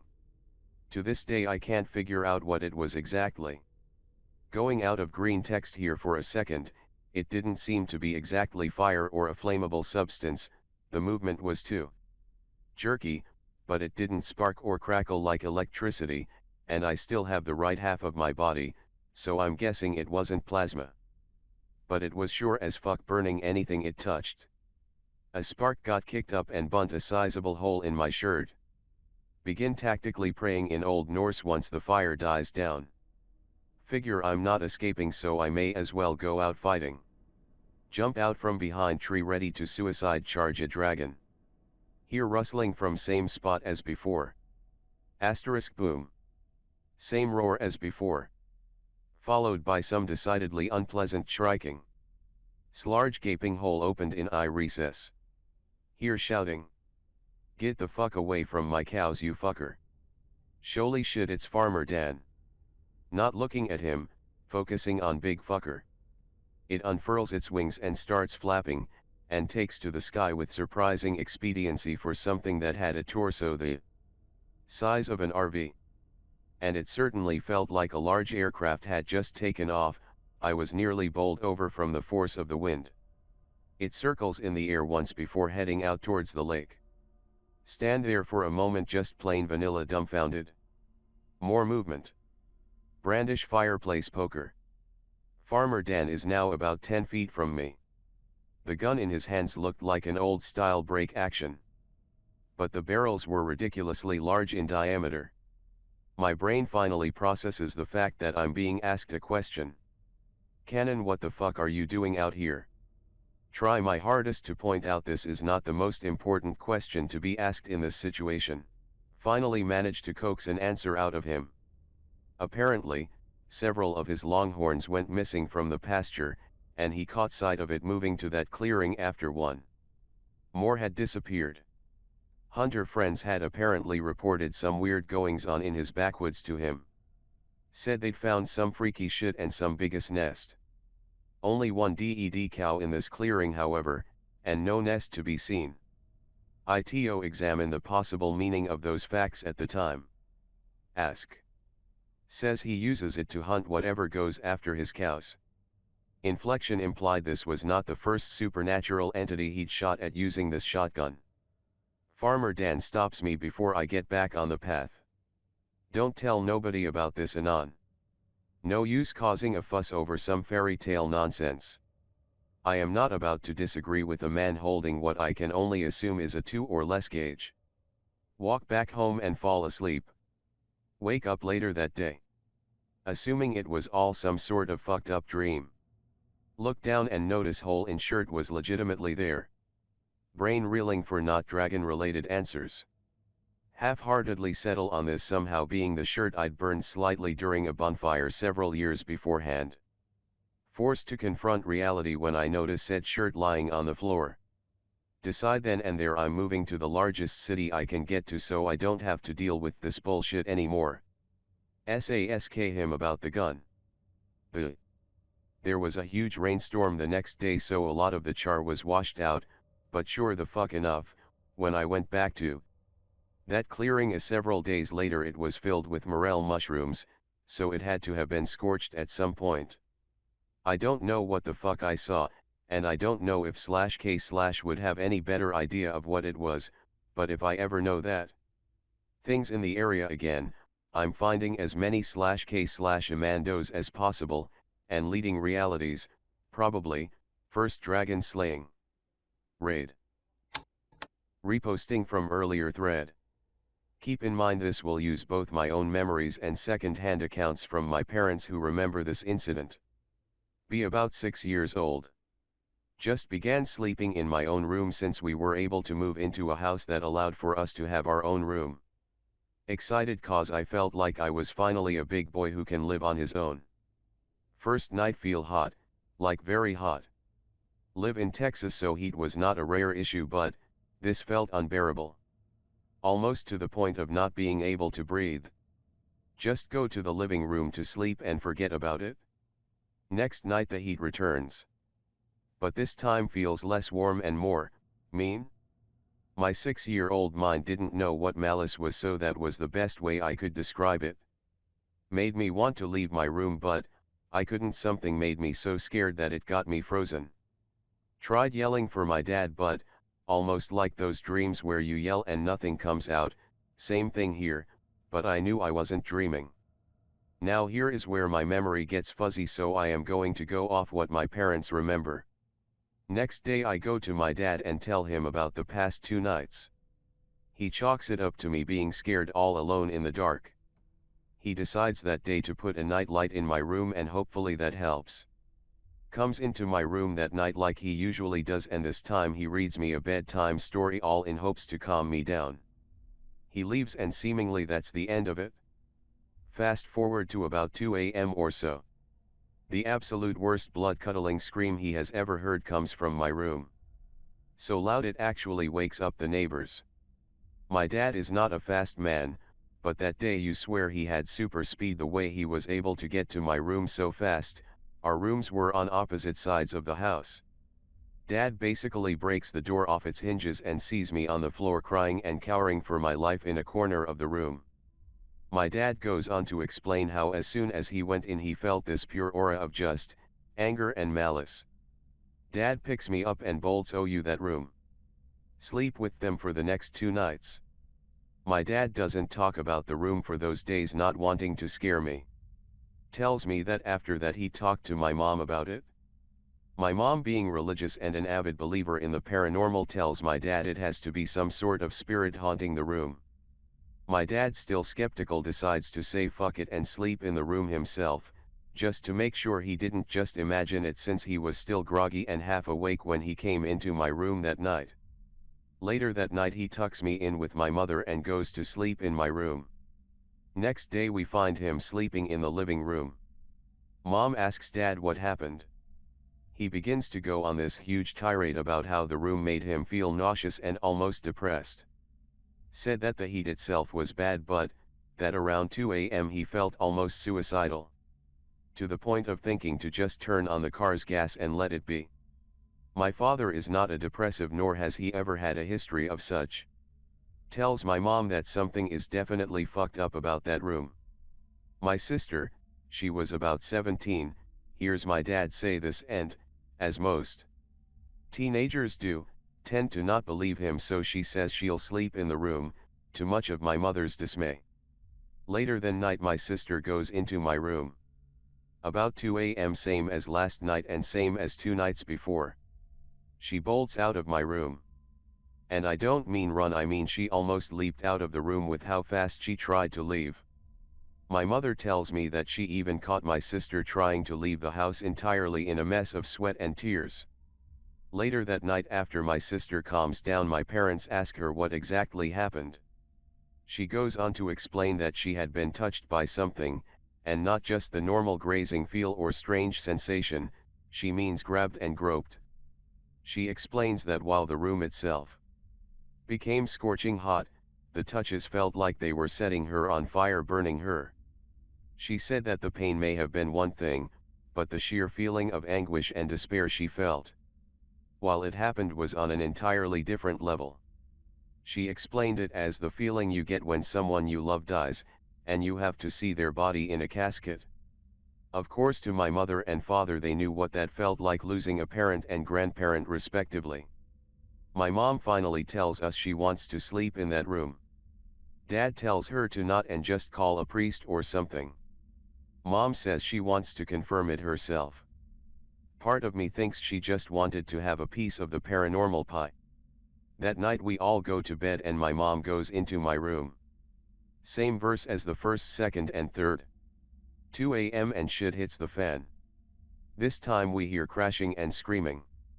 Dad once again runs into the room. Tells me to stay in their bed until he comes back. Can hear sister running to my room as well. Can hear talking but not real words can be made out. Later that day my mom explains what happened. Just want to say thank you Anon for having this pre-typed. Mom tells my dad she felt the exact same malice and anger that he and my sister did. Only this time she could feel a direction. She could tell where it was. She continued to explain that she just knew where it was sitting, or standing, or whatever. At first she left it be since it wasn't really trying to harm her. But then she told my dad something, and later to me, which to this day has never left our minds. She begins to tell my dad that not only was it there, but it spoke to her. Not the same quiet whisper my sister got, but full audible speech. She says the spirit began talking about my father first. Saying things like he only chose you cause you were the easiest, he only chose you because he needed a rebound, only reason he stayed was the kid. For context, I am my father's only child, my sisters were from a different marriage, etc. etc. She then began saying the spirit talked about me, how he'll end up being buried by you. They'll never amount to anything because you'll never let him, etc. And this went on for maybe 30 minutes until she just lost it.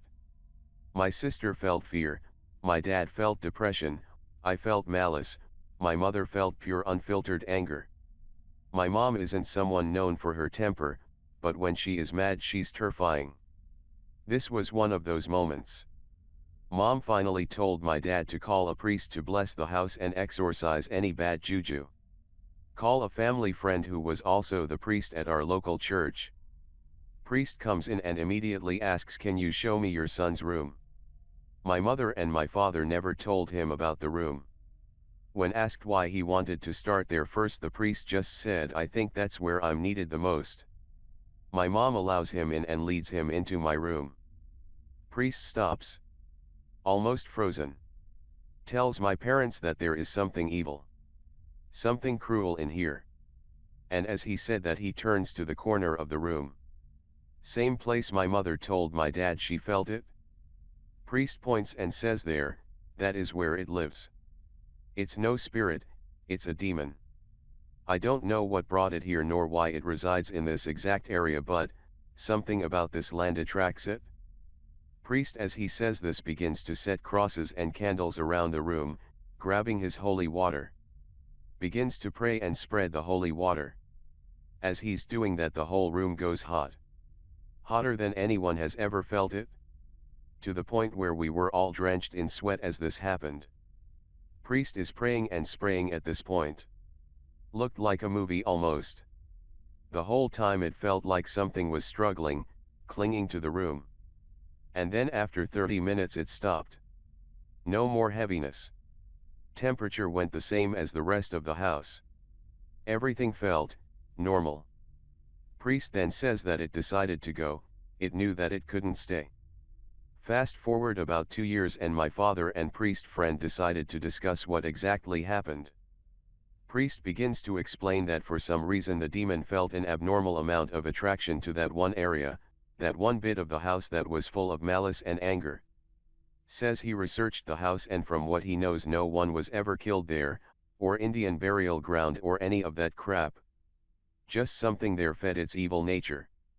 Tells my dad that it's not unheard of for a demon to just choose a random house, and especially a random room, but, when it does happen it happens for a reason. To this day neither the priest nor my parents know why. Now I'm 23 and to this day I still think about that room. I still sleep in it sometimes when I visit my folks, but nothing ever feels off. If you see it, it's just a normal everyday middle-class room. I have had some paranormal experiences here and there since then, some bigger and more unexplainable than others.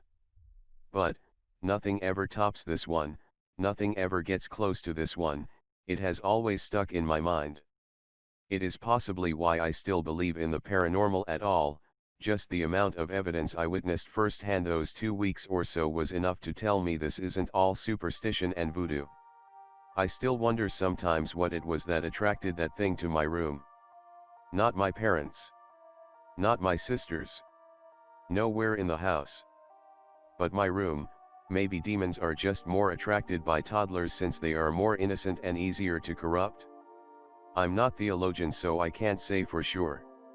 All I know is that in some sick way, I hope I can encounter something like that again. Thanks for reading. I'll probably be back with other stories I've encountered, but I wanted to write this one down because it's always stuck to me.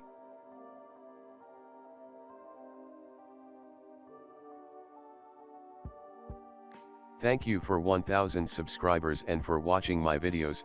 I cannot express how excited I am for the future of this channel. Many more stories to come, long ones since those are the ones I prefer, although I will do some short ones too. Also more hour-long videos as well. Thank you all so much for your feedback and your support. I wish you all a safe and happy holiday season.